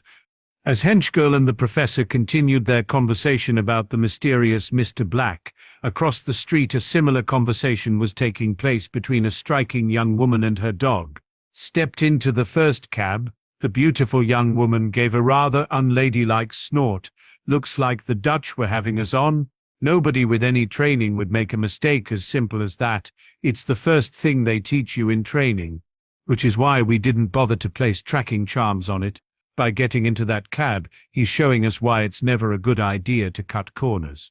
Her poodle replied dryly, "Face it, kid, we're up against the best." "That assumption seems to rely on the reports about his prowess being true." The woman smirked. "Looks to me like you're twisting things to fit your pet theory." 6 months out of training and they think they know everything." The dog shook his head in despair. "Tell me then, oh wise one, what did he do immediately after stepping out of the restaurant?" "He said goodbye to the people that he ate with." The woman spoke slowly as if to a child. "Then he stepped into the first cab. He used that as an excuse to look around, and he looked right at us." The dog corrected. "What did he do after that?"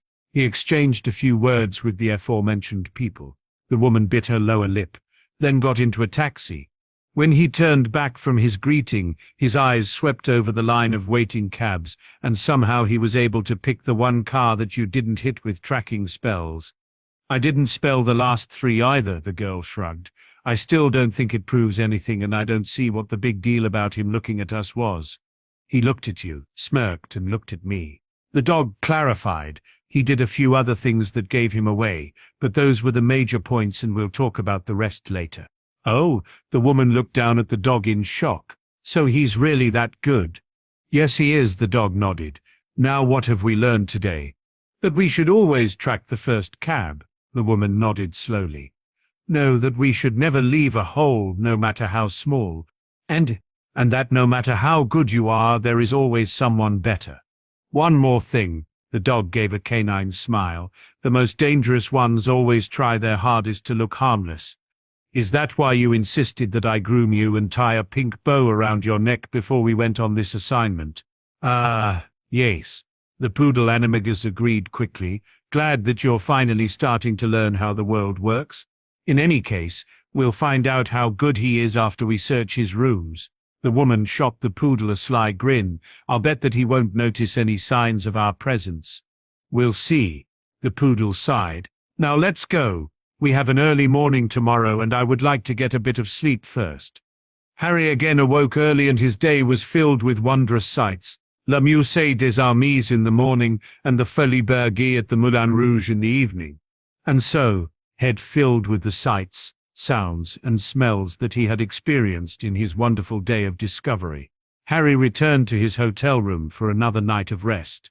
The next day, Harry quickly discovered that after the first few days of sightseeing, his enthusiasm for experiencing new things was quickly being dampened by his hatred of standing in lines. And after spending 2 hours waiting, he amused himself with the thought that Paris should have its motto changed from the City of Lights to the City of Lines, due to the fact that there was a large queue of tourists lined up to see virtually everything of any interest. That's it, Harry muttered to himself as he gave up his place in the line to enter the Louvre. I am not in the mood for this. Returning to his hotel room, Harry wasted no time returning the few loose items to their place in his pack. I'm checking out. Harry gave a strange smile to the man behind the desk as he returned the key to his room.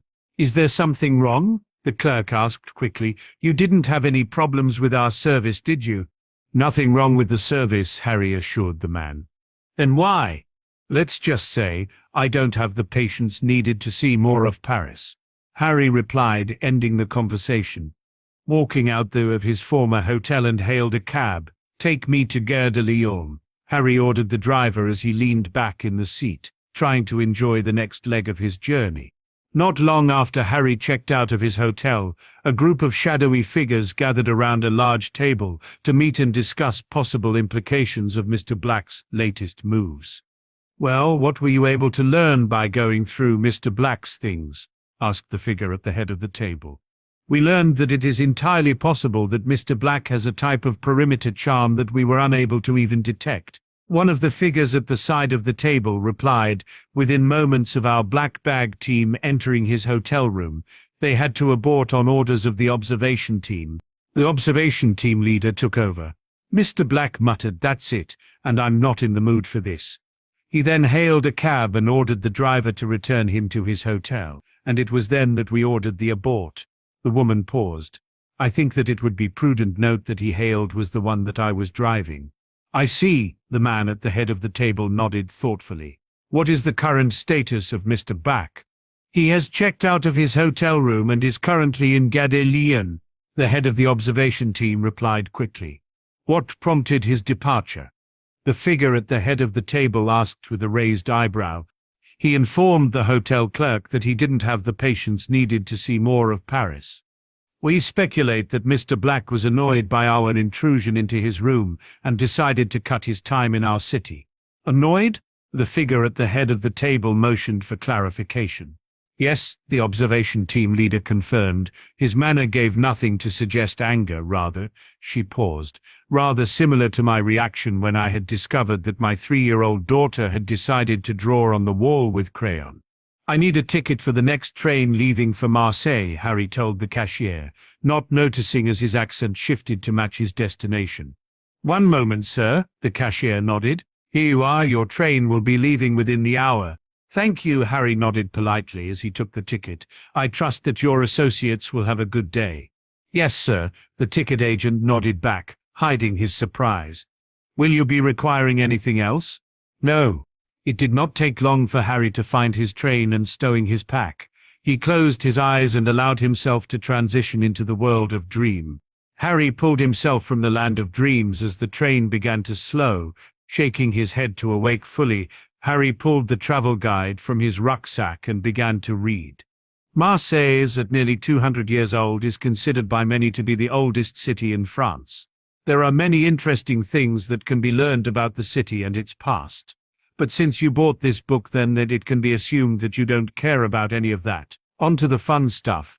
The main magical sections of Marseille are located off the section of town known as Le Vieux-Port, and can be reached through several places which are listed in an appendix at the end of this section. The most discreet of these is a small alley located between an old drinking establishment named Le Lion and another old drinking establishment named L'Unicorn. The alley runs for several meters before opening up into the crossroads of the Rue de la Mal Absolue, also known as the Rue de Chiotte, and the Rue de la Santet.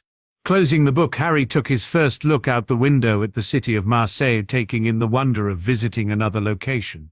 Stepping off the train, Harry raised his hand to hail the nearest cab. "Where to?" "Take me to the best hotel nearby." Harry paused. "After that I have somewhere else that I'd like to go if you're willing to wait." "I'm willing," the cab driver nodded as he pulled out into traffic. "What brings you to our city?" "Just taking a bit of time to relax," Harry shrugged. "Sounds nice. What do you do?" "Nothing important," Harry sidestepped the question. "How do you like your job?" "I find it very enjoyable," the driver nodded. "Every day I get to meet new people and learn new things." "I see," Harry nodded. "And how are the working conditions?" "They're all right, good benefits." "What about you? How are your conditions?" "Not as safe as one might wish," Harry turned up his hands. "But what can you do?" "Not much, I'd guess. Just got to learn to go with the flow." "So where did you go before coming here?" "Paris." "How long did you stay?" "Not long, had to cut my visit short," Harry answered quickly. "Why?" "Lack of patience." Harry straightened up as the cab pulled to a stop in front of a hotel. "I hope I don't have any reason to cut short my visit to Marseille." "I'm sure you won't, Mr. Black," the driver mumbled to himself as he watched his fare walk into the hotel lobby. "You made your point in Paris." The driver waited for several minutes for his client to reappear. "Take me to Le Vieux-Port," Harry commanded as he got back into the cab. "There are a few places that I'd like to visit before we run out of daylight." "Right away, any particular place?" "A small pub called Le Lion, if you know where that is." "I do, sir," the driver nodded. The remainder of the ride passed in silence as the driver did not wish to annoy his passenger. "Here we are, sir," the driver told his passenger as the cab slid to a halt. "Thank you." Harry stepped out. "And have a nice day." "You too, thank you, sir." Harry walked towards the two old drinking establishments that marked one of the entrances to Wizard's section of Marseille. Frowning in concentration when no alley presented itself, Harry took a step closer and resisted the urge to blink in surprise when the alley appeared. Taking an experimental step back, Harry blinked when the alley disappeared. Shrugging his shoulders, Harry stepped forward and entered the alley. The light began to fade and the air began to chill as Harry walked deeper and deeper into the alleyway. Stopping, Harry allowed his senses to explore his surroundings and caught a bit of movement in the corner of his eye was his only warning that he was not alone. Situational awareness, the act of knowing your exact location in relation to your everything around you in a conflict situation. Harry had developed his at an early age, urged on by the fact that one wrong move would earn him a beating and a missed meal. He quickly learned to always be aware of his surroundings, and years of Quidditch had only served to sharpen that awareness. Reflexively turning to get a closer look, Harry hissed as he felt a sharp pain in his back. "I don't know how you managed to move fast enough to stay alive." A dirty-looking man holding a large bloody knife and dressed in rags leered evilly, "But I don't think you can do it twice." A deep rage began to build as Harry stared at the blood-covered knife, and a wave of accidental magic shot from the hands that Harry had instinctively raised. "Nobody move!" Harry's shadows arrived just in time to watch a wave of force throw Harry's attacker into the alley's wall. Wandron, one of the men, carefully approached the fallen figure. Kicking the bloody knife out of reach, he bent down to check the man's pulse. Dead, broken neck. One of the figures relaxed upon hearing the announcement and approached the still-standing Harry. "Are you all right, sir?" "I'm not sure." Harry reached back to probe his injury. "I think I've been stabbed, but I can't tell how serious it is." "I'm a healer. Do you mind if I take a look then, sir?" Go ahead, Harry nodded and lifted his shirt to allow easy access. How does it look? Give me a moment. The healer gently probed the wound with her finger. Doesn't look like anything serious was hit. Give me a few moments to close it up and you'll be good as new. Thank you, Harry nodded in appreciation. Sorry to interrupt, another of the law enforcement officers commented quietly, but do you mind if I ask you a few questions while the healer takes a look at your wound? Go ahead. I just wanted to compliment you on how fast you arrived. Almost as if you were following me around, Harry joked. Yes, well, should we start? The man stammered. Sure, what do you want to know? Why don't you tell me what happened? I was walking down the alley, I stopped, saw something out of the corner of my eye and got stabbed. Harry gave a weak grin. Then I turned. The man made some sort of threat, and I used accidental magic to throw him into the wall. I see. The man made several notes. Why didn't you use your wand? It all happened so fast that I didn't have time to pull it out, Harry managed a weak smile, and I guess that it's a good thing I didn't, otherwise I might be guilty of violating the laws against practicing magic in front of non-magical people. I wouldn't worry about that, Mr. Black. The man looked down at his notes. Seems your attacker was carrying an enchanted dagger and a few other enchanted items. Still, he could have just picked them up by accident, and I always try to stay on the right side of the law. I see, the man made a few more notes. Just for the sake of my curiosity, I'm wondering if you would allow me to ask one more question. What's that? Why don't you think the self-defense exemption would protect you from performing magic against your assailant? Because I've had too much experience dealing with incompetent and corrupt officials, Harry shrugged innocently. So I think that it's better for all concerned that I used accidental magic rather than my wand. I see. Thank you, Mr. Black. The man closed his notebook. You've been most helpful. No problem, Harry smiled. Glad to be of help. Goodbye, Mr. Black. Goodbye. Harry nodded and then turned to the healer tending to his wound. How does it look? I'll give you a couple potions to drink and you'll be just fine. Thanks. You've all been so helpful and nice, Harry smiled. Even the interviewer, his technique was so calm and relaxed that I don't even remember telling him my name. Oh, the healer smiled nervously. I'm sure that he'll be glad to hear that. Would you mind waiting here for a moment? The woman gave a weak laugh. I need to go talk to my boss about a few things. No problem, Harry agreed. Anything to make your life less difficult. Thank you. The healer turned and began walking quickly toward a group of gathered people. How's Mr. Black doing?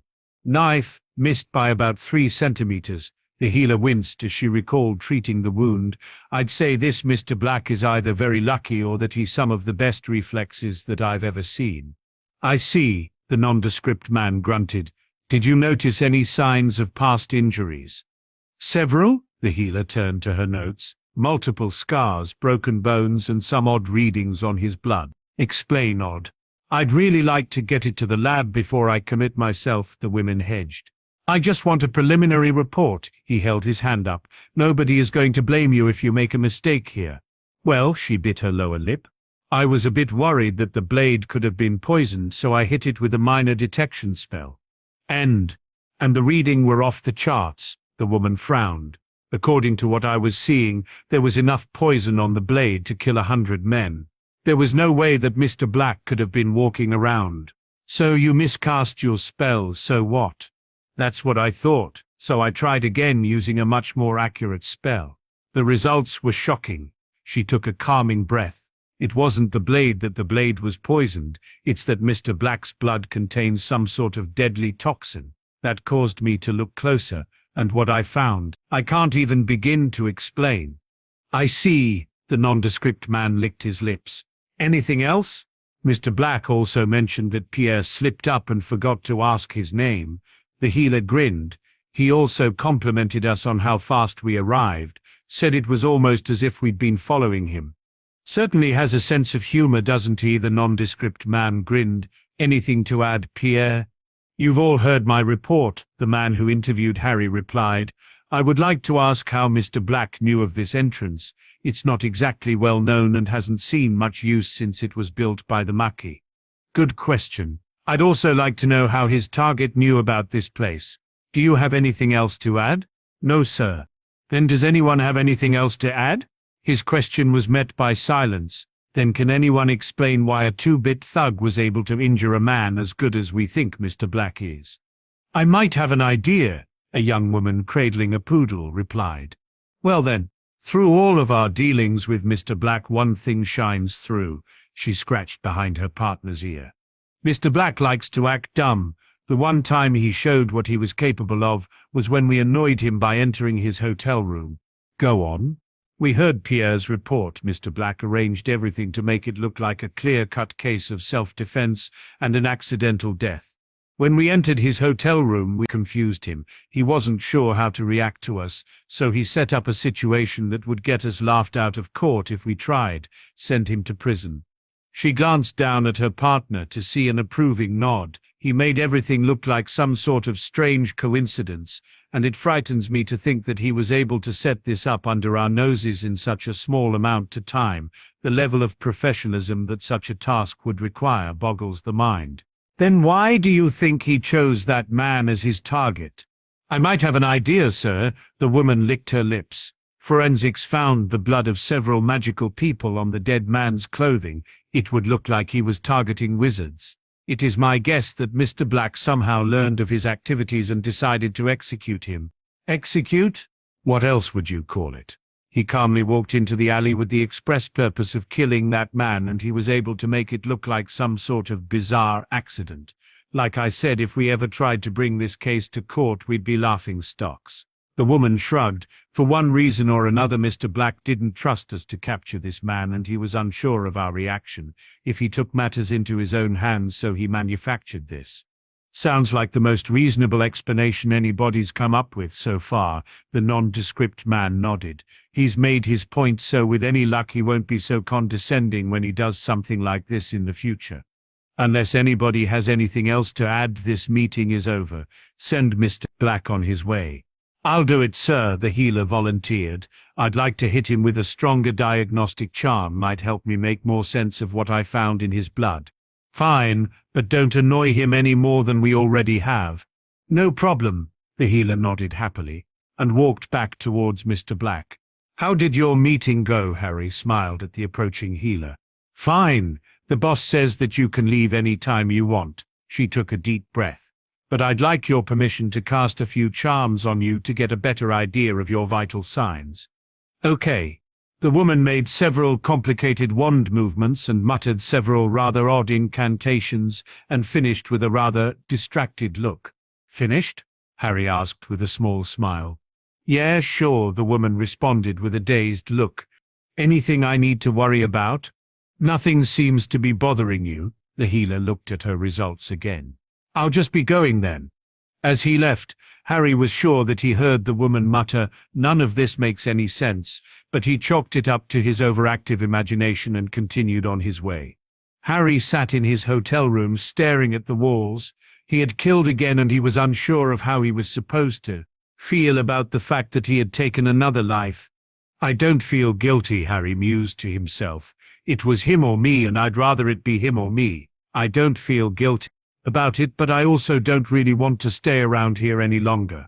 Harry stood up and packed the few items that he had removed from his ruck, and, after taking one last look around the room to make sure that he hadn't forgotten anything, Harry walked down to the lobby and checked out.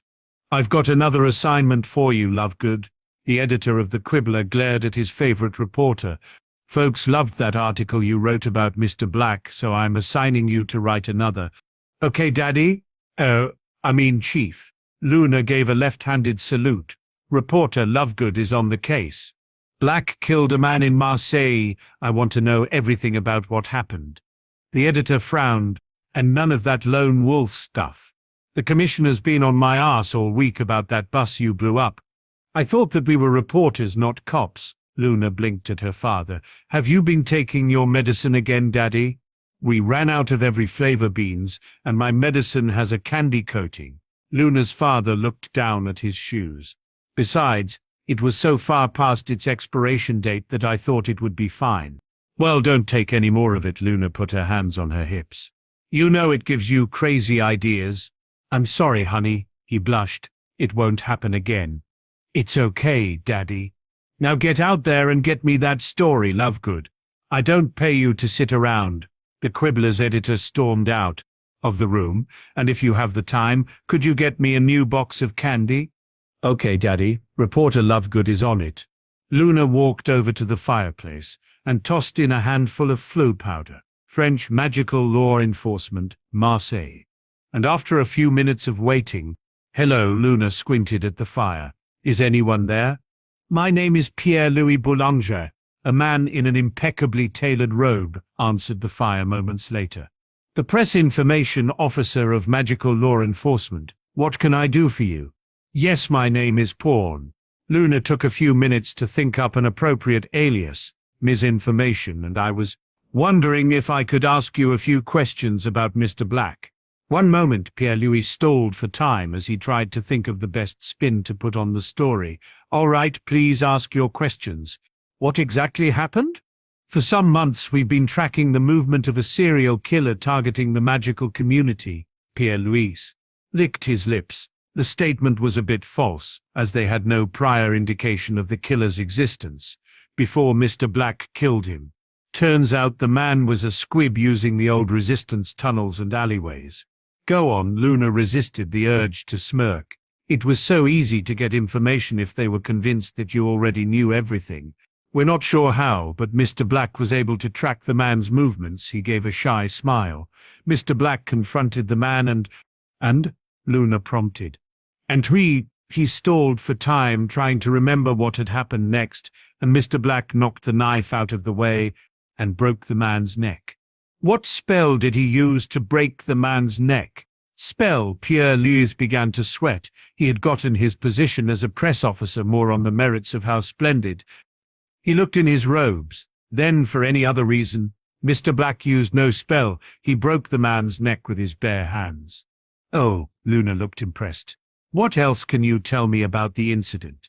Well, we've been looking through the old records and we've found that the murderer knew about the old resistance places because his father had been a member. He smiled as a new thought rose to the surface.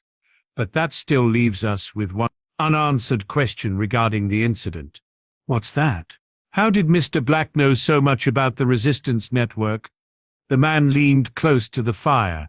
What I'm about to tell you must not be attributed to me. If you chose to use it, you must attribute it to an unnamed senior source. If you think that's best, Luna gave her best trusting smile. There has been some speculation that Mr. Black knew of them because he used them when they were most needed. The man took a deep breath. Many of us believe that Mr. Black may have been one of the men that was sent to help the resistance, to fight the forces of tyranny. Wow, Luna tried to make herself look impressed. Does the French government plan to reward Mr. Black in any way for his courage? I've been told that he stands a good chance of being inducted into the Ordre National de la Légion d'honneur with the rank of Chevalier. The man gave his most charming smile. Nothing is too good for the man that rid us of such a terrible killer. I see, Luna nodded. When did Mr. Black leave France? Leave? Pierre-Louis blinked. To the best of my knowledge, he's still here. What? Luna shot up from her seat. Please move aside. I'll be coming through momentarily. Hastily moving aside, Pierre-Louis narrowly avoided the excited reporter. Was there some reason that you chose to continue our interview in person? Quick, Luna's eyes acquired a maniacal gleam. You must show me the way to Mr. Black's hotel room. Flinching at the look in the crazed reporter's eyes, Pierre-Louis was quick to agree and arranged transportation for the two of them. What room is Mr. Black in? Luna shouted to her escort as they ran towards the hotel entrance. None of them.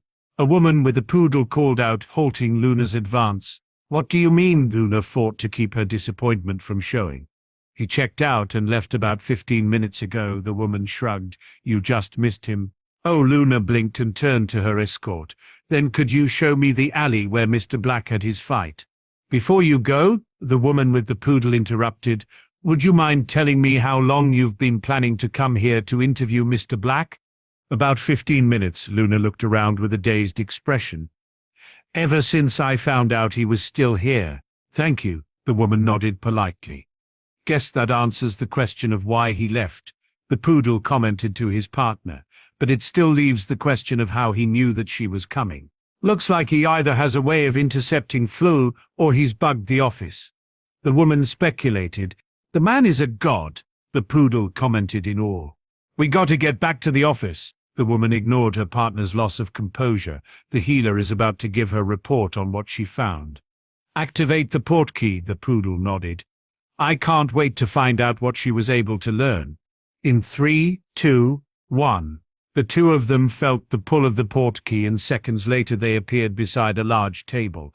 Good of you two to show up, the man sitting at the table's head motioned towards a pair of seats. Now that everyone is here, I believe the healers would like to share their preliminary reports. Thank you, sir, the healer nodded. As many of you may know, I found something odd when I tested Mr. Black's blood. It appeared to contain a deadly toxin, so after obtaining Mr. Black's permission I cast a series of diagnostic charms, and the results were astounding. Mr. Black has at one time or another broken nearly all the bones in his body, and at some time in the near past he had to regrow all of the bones in one of his arms. He is covered in scars, many of which were caused by the darkest of magic. And as I said before, his blood is rather odd. I've spent nearly the entire afternoon testing the sample that I recovered from the blade of the knife, and I believe that I may have a partial explanation of why it is so toxic. Go on. At some time in the past, Mr. Black must have deliberately injected himself with a massive dose of basilisk venom mixed with phoenix tears. The woman rechecked her notes.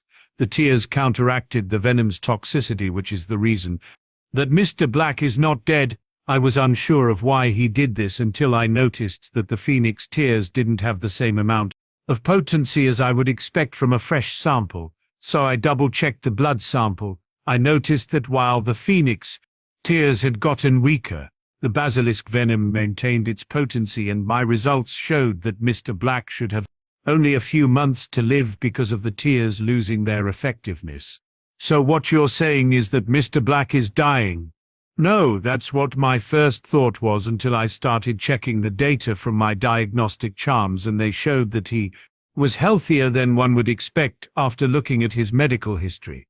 Somehow his body had adapted to the presence of the basilisk venom, possibly by absorbing the magic of the phoenix tears. So it appears that the poison in his system will never be a problem. In fact, it wouldn't surprise me to learn that Mr. Black won't ever have to worry about most poisons. I was happy to see that my first conclusions were mistaken and that Mr. Black was not going to die, but one thing still bothered me. What was that? Why did the potency of the phoenix tears lessen while the potency basilisk venom remained constant? The woman looked around the room. One would think that there would be at least some change in the toxicity levels. That's when I found this. She tossed out a piece of parchment with a grainy image on it. It appears that Mr. Black implanted a small chip of basilisk fang into the bones on one of his arms. This has the effect keeping his blood from becoming any less deadly. Good work, the man at the head of the table nodded. Do you have anything else to add? One more thing, the woman nodded. I know what he did. I have some idea of how he did it, but I don't know why he did it. Imagine a man that can never be disarmed. Imagine an assassin that can bite his lip to access a rather large supply of some of the most dangerous poison in the known world. The figure shook his head. The dedication this shows is amazing. I have one more thing to add then, sir. The healer paled as she considered the implications of her superior's statement. Whoever designed this process must have been insane. I can't even imagine the amount of precision needed to ensure that the proper dosages were applied at the proper times. Whoever this Mr. Black is and whoever he works for, they operate on a whole different level than we can even imagine. Elsewhere, Albus Dumbledore was presiding over a meeting of the Order of the Phoenix. I have some new orders for you in regards to the search for Harry Potter. Dumbledore took a deep breath. I have been accused of treating Harry as an object, and it has been said that even if we did find Harry and return him to his family's house, then we would be forced to maintain a 24-hour guard on Mr. Potter to prevent him from disappearing again. The headmaster's statements were met by several mutters, and the old man held up his hand for silence. I am not suspending the search for Mr. Potter. I am changing it. If you find him, inform the order so we can devote our resources to keeping him safe at his current location, an action which I hope will keep him happier than confining him with the Dursleys." "Why can't we just bring him here?" Molly asked. "Or to the Burrow?" "Those options remain open," Dumbledore nodded. "But when the time comes, I am going to allow Harry to decide his residence." Molly sat, satisfied that whatever happened the dear boy would be happy. "Now that we have settled one issue, I believe Alistair has something else that he'd like to bring to our attention." Albus gave the floor to his old friend. Black struck again. Moody leered. "This time he killed a serial killer in Marseille. The French seem to think that he has access to undetectable charms, and they speculate that he's either bugged their office or has found a way to monitor the flooth." "Why didn't we hear about this killer before?" an anonymous member of the Order asked. "'Cause the French didn't know about him till after Black executed him," Moody chuckled. "Black set things up to look like an accident. Even used a bit of wandless magic, said it was accidental." "Thank you, Alistair, that was most enlightening." Dumbledore looked around the room. "I believe the next thing on our agenda is a report by George and Fred Weasley on one of their latest inventions." Harry got out of his taxi at the mouth of the alley where he had earlier killed a man and took a deep breath before stepping in. This attempt to visit the magical section of Marseille went much smoother than the last, and his trip through the alley went without incident. "Could you tell me where I can buy a portkey out of the country?" Harry politely asked the first passerby. "Up the street about 50 meters, the now sweating agent replied quickly. "Store named Traveler's Return." "Thank you." Harry began walking in the indicated direction. After a short walk, Harry found himself in front of a building covered with moving images of exotic locals. "Can I help you?" Harry heard a young voice ask from behind. "I couldn't help but notice that you were staring at my store, and I was wondering if I might be of some assistance." "I would like a portkey out of the country," Harry sighed. "Whatever you have available is fine. I had a cancellation earlier, so I have one going to Monte Carlo in," the man checked his watch, 3 minutes. "I'll take it," Harry nodded. "How much?" Since they cancelled at the last minute, the portkey was already paid for. The man shrugged. "And my conscience would not allow me to sell the same item twice. Take it at no cost to yourself with my compliments." "Thank you." Harry accepted a small round disc that he assumed to be a portkey. "Have a good—" Harry's statement was cut off by the familiar pull of a portkey taking him to the next stop on his journey. "Would you like to place a bet, sir?" asked a man standing next to Harry at the head of a roulette wheel. One moment Harry blinked and took a moment to look at his luxurious surroundings. "Could you repeat that?" "I was asking if you wished to place a bet with the chip in your hand, sir," replied the man at the roulette wheel. "Sure." Harry dropped the chip on a random number. "Thank you." "You're most welcome, sir." The man nodded and then turned away to accept more bets. Shrugging and feeling no need to watch his lone chip disappear, Harry walked away from the table to explore his new surroundings. He could now add gambling to his short list of life experiences. It wasn't like he needed to stick around to know that he was going to lose, was it? Harry spent several minutes drifting around the floor of the casino before finding the exit, and several minutes after that, exploring the section of town that he had found himself in. Finally, after nearly an hour of exploration, he ended up in a seedy bar with a drink in his hand. The last thing he remembered was being challenged to a drinking contest by several Australian backpackers. "Good afternoon, Mr. Black." A man in an odd yellow-striped outfit greeted him. "Are you feeling well?" "Who are you?" Harry's mouth tasted like the floor of the leaky cauldron. "And where am I?" "My name is Gunter Schmidt, a member of the Swiss Guard." The man nodded respectfully. "You are in the holy city of the Vatican, and I have a problem that I hope you can help me solve." "What's that?" Harry closed his eyes and hoped for the world to stop spinning. "I would like you to inspect some new wards that we're having put up." They replied calmly. "We asked some of our contacts in the magical world for the name of a man that could be discreet, and we were given yours." "I see." Harry clenched his teeth to keep his stomach from jumping through his throat. "Why do you want me to inspect your wards?" A man was once contracted to build something out of marble. This man was supposed to use stone of only the highest quality, but he did not. Instead, he bought stone of low quality and pocketed the difference. At the time, there was another man working in the same area. That man was widely regarded as one of the best artists of the age, and he was also regarded as the man that knew the most about stone. If anyone was to detect the substitution of low-quality stone, it would have been him. The guard shrugged. So the first man found a way to keep the second busy, and his crime went unnoticed. We do not intend to make the same mistake. I don't know anything about wards. Harry tried to sit up, and I have no idea on how to check them. You'll find a book on the end table next to your bed. In it is everything you need to know to perform the tasks we request of you. The guard stood and began walking towards the exit.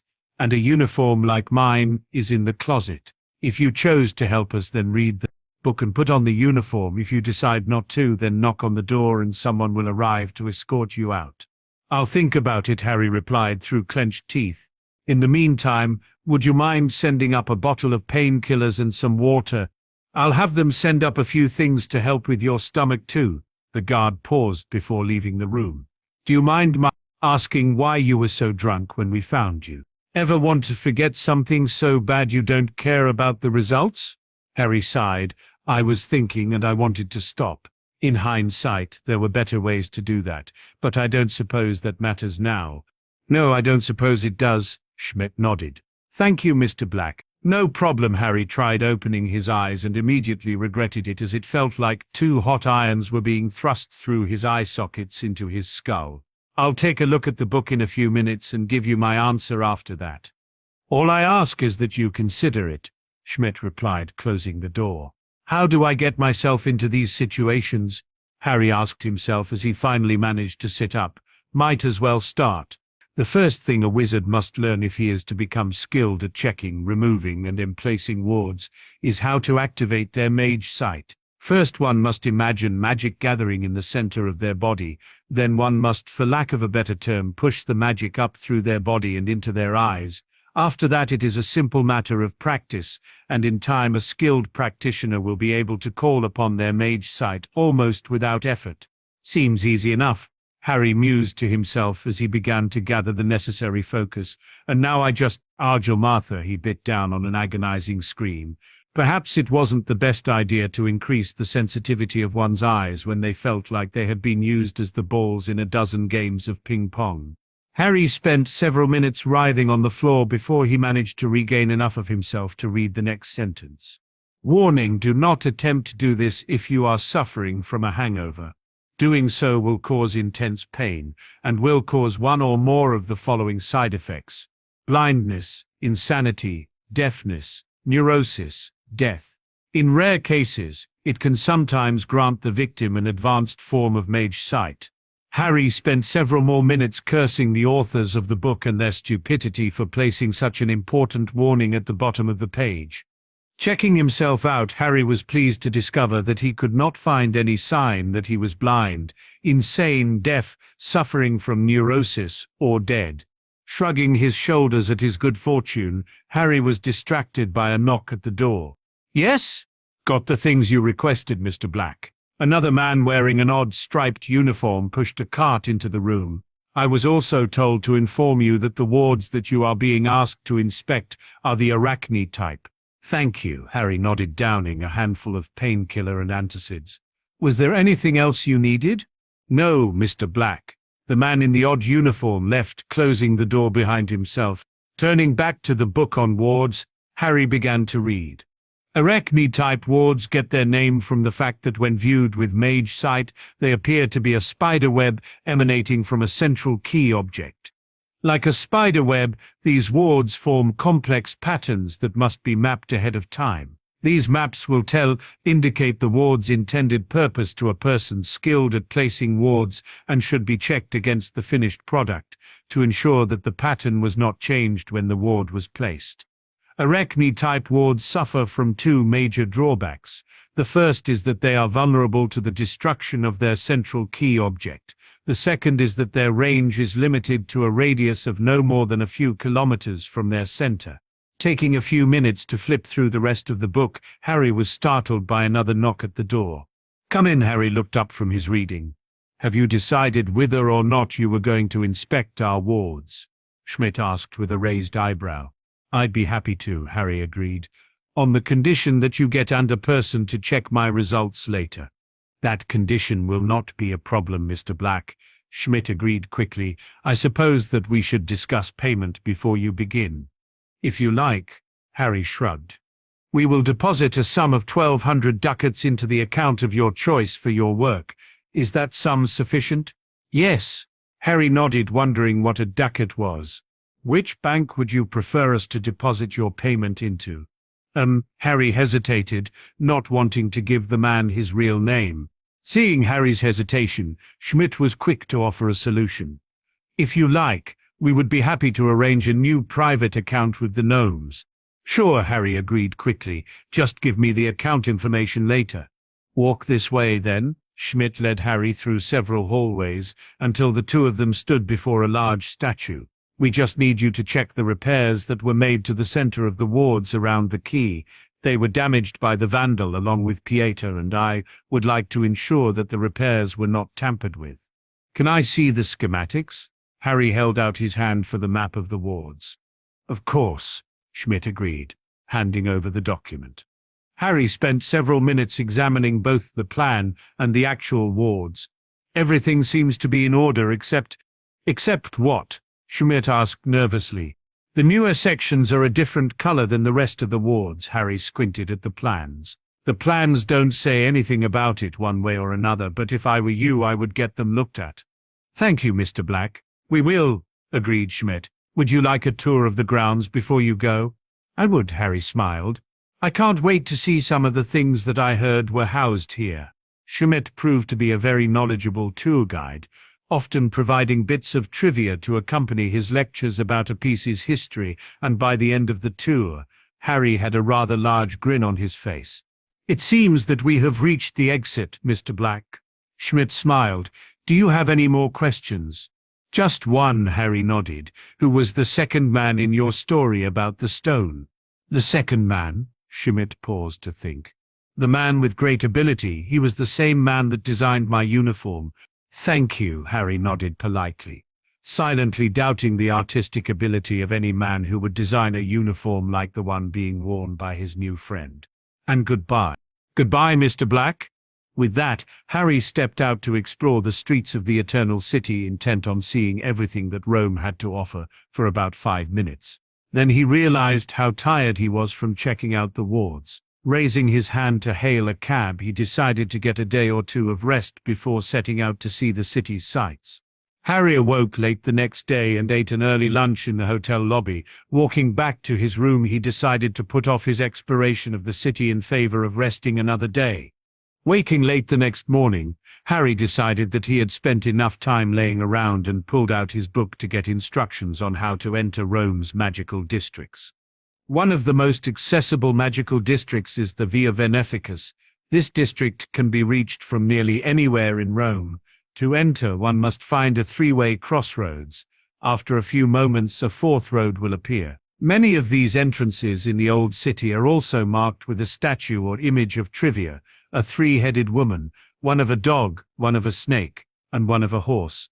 Returning his guidebook to its section of his pack, Harry walked out of his hotel to find the nearest entrance, which happened to be less than 20 meters from his hotel. Shrugging his shoulders, Harry entered Rome's magical section, and ended up facing a shop named Curios and Relics. Unable to contain his curiosity, Harry entered the shop. "Good afternoon, sir. How may I help you?" The shopkeep looked up from behind the counter. "I saw the sign and I was wondering what you sold here." Harry looked around the dim space, noting what appeared to be farming implements, oddly shaped trumpets and other items that he couldn't identify. "I sell all kinds of different things." The shopkeep rummaged around behind the counter. "I do have one thing that I think will draw your interest." "What's that?" "Ep1. The man pulled out an oddly shaped dagger.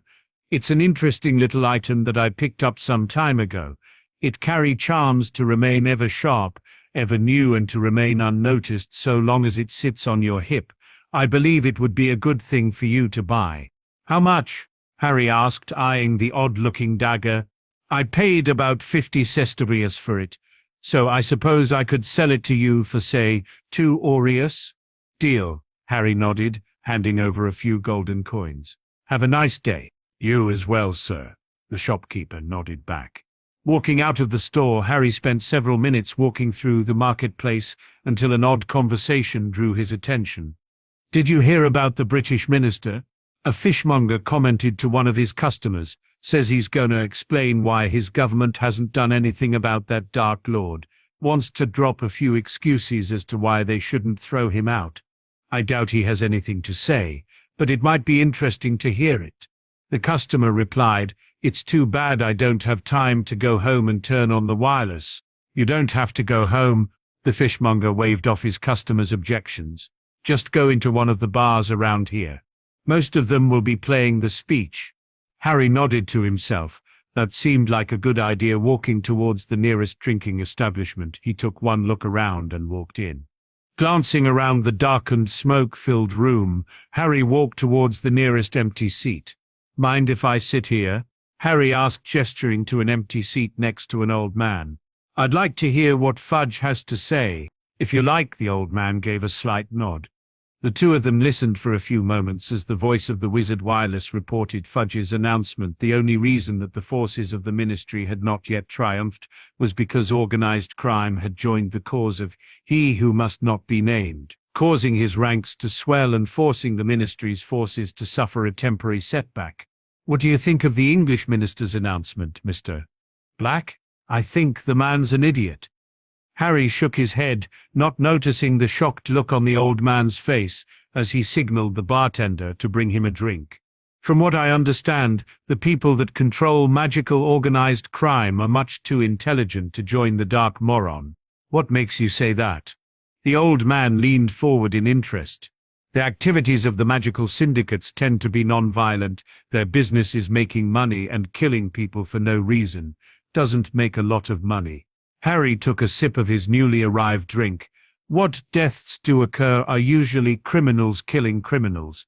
Why wouldn't they join the Dark Lord for the money and power he could offer? As I said before, most of the deaths that occur are criminals killing criminals. Law enforcement doesn't tend to worry about that sort of thing. If they were to start bothering innocent people," Harry's voice became cold, "then I suspect that the kid gloves would come off, and it would be a bloodbath. If they want to join a war, then they will have to be prepared to accept all that war entails." "I see," the old man nodded. "Thank you for your advice, Mr. Black." "Happy to give it," Harry's cheerful mood returned. "Now, if you'll excuse me, I really only came in here to hear Fudge's announcement, and since it's over—" "Of course," the old man nodded. "I realize that you must be a very busy man, and as thanks for your advice, please allow me to pay for your drink." "Thank you," Harry nodded. "And do have a good day." The old man waited until his guest had left the bar before turning to the man next to him. "Call the other heads together. We need to have a meeting. What do you want us to do about the guy that just talked to you?" "You will do nothing," the old man replied quickly. "But sir," the thug protested, "he insulted you." "He did no such thing." The old man took a sip from his glass. In his eyes he was showing mercy and restraint. "And I have no wish to see what happens if we don't take his warning to heart." "What do you mean, sir?" Didn't you hear his name? The old man glanced over. "Mr. Black is one of the most dangerous men in Europe, and if he works for the kind of people that I suspect, then even if you manage to kill him," the old man shuddered. "But sir," the thug was still a bit confused, "why are you taking things so seriously?" "Because I listened to what he had to say," the old man sighed. "As I said, in his eyes he was showing mercy.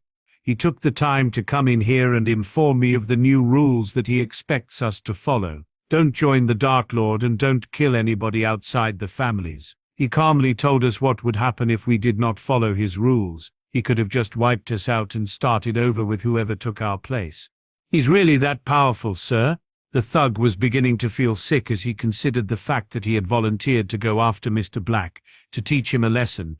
"He walked into this bar, sat next to me, and told me how things were going to be." The old man grinned. "Nobody would do something like that unless they had the power to back it up." Outside, several members of the team assigned to watch one of the most powerful men in Italy's underworld were frozen in shock. Tony, you and Agatha follow Black. Antonio, you go report this. The team leader licked his lips. I'll watch the bar. Pandemonium erupted at the headquarters of the Praetorian Guard when a wide-eyed officer arrived and immediately ran to their superior's office. Sir, Antonio banged on the door to the Praefectus Praetorio. Sir, you have to hear this. Come in. A stern, grey-haired man with a military bearing opened the door, and this had better be good. Sir, Mr. Black is in Rome. The breathless officer rushed out. And why did this cause you to go banging on the door of my office like that? The Praefectus Praetorio asked with false calm. Because he walked into Alberto Nicelli's bar and told him that if he didn't obey a few rules, then there would be a bloodbath. What did Nicelli do? He thanked Mr. Black for the advice and called a meeting of the families. Antonio's hands were shaking. He also told one of his subordinates that they were going to follow Black's orders, said that even if they managed to off Black, that they would still have to deal with the people he works for. Good work, sit down and have something to drink. The Praefectus Praetorio stuck his head out of his office. Get a dozen men to back up the group watching Nicelli's bar and call in all off-duty officers. Yes, sir. Several voices replied as the men rushed to follow their commander's instructions. Now, the Praefectus Praetorio closed the door of his office and looked at his man. Tell me everything that happened. Yes, sir. Black walked into the bar and sat next to Nicelli. They listened to Fudge's speech for a little while, and Black said that Fudge was an idiot. When it got to the part where Fudge said that the Mafia had joined up with the Dark Lord, the man paused to catch his breath. Black said that if that happened, then there would be a bloodbath. Said that so long as the Mafia focused on making money and confined its killings to other members of the families, then he would leave them alone. How did Nicelli react? He thanked Black and paid for his drink. Antonio shook his head. One of his men wanted to go after Black, but Nicelli stopped him, said that Black was trying to show mercy by laying down the rules, and that he could have just killed them all as an object lesson to the next group. Good work. Get to the break room and take a few hours for yourself. Sir, if it's all right, I'd rather go back to my post. Antonio licked his lips nervously. The captain is still there, and I'd rather not leave him alone.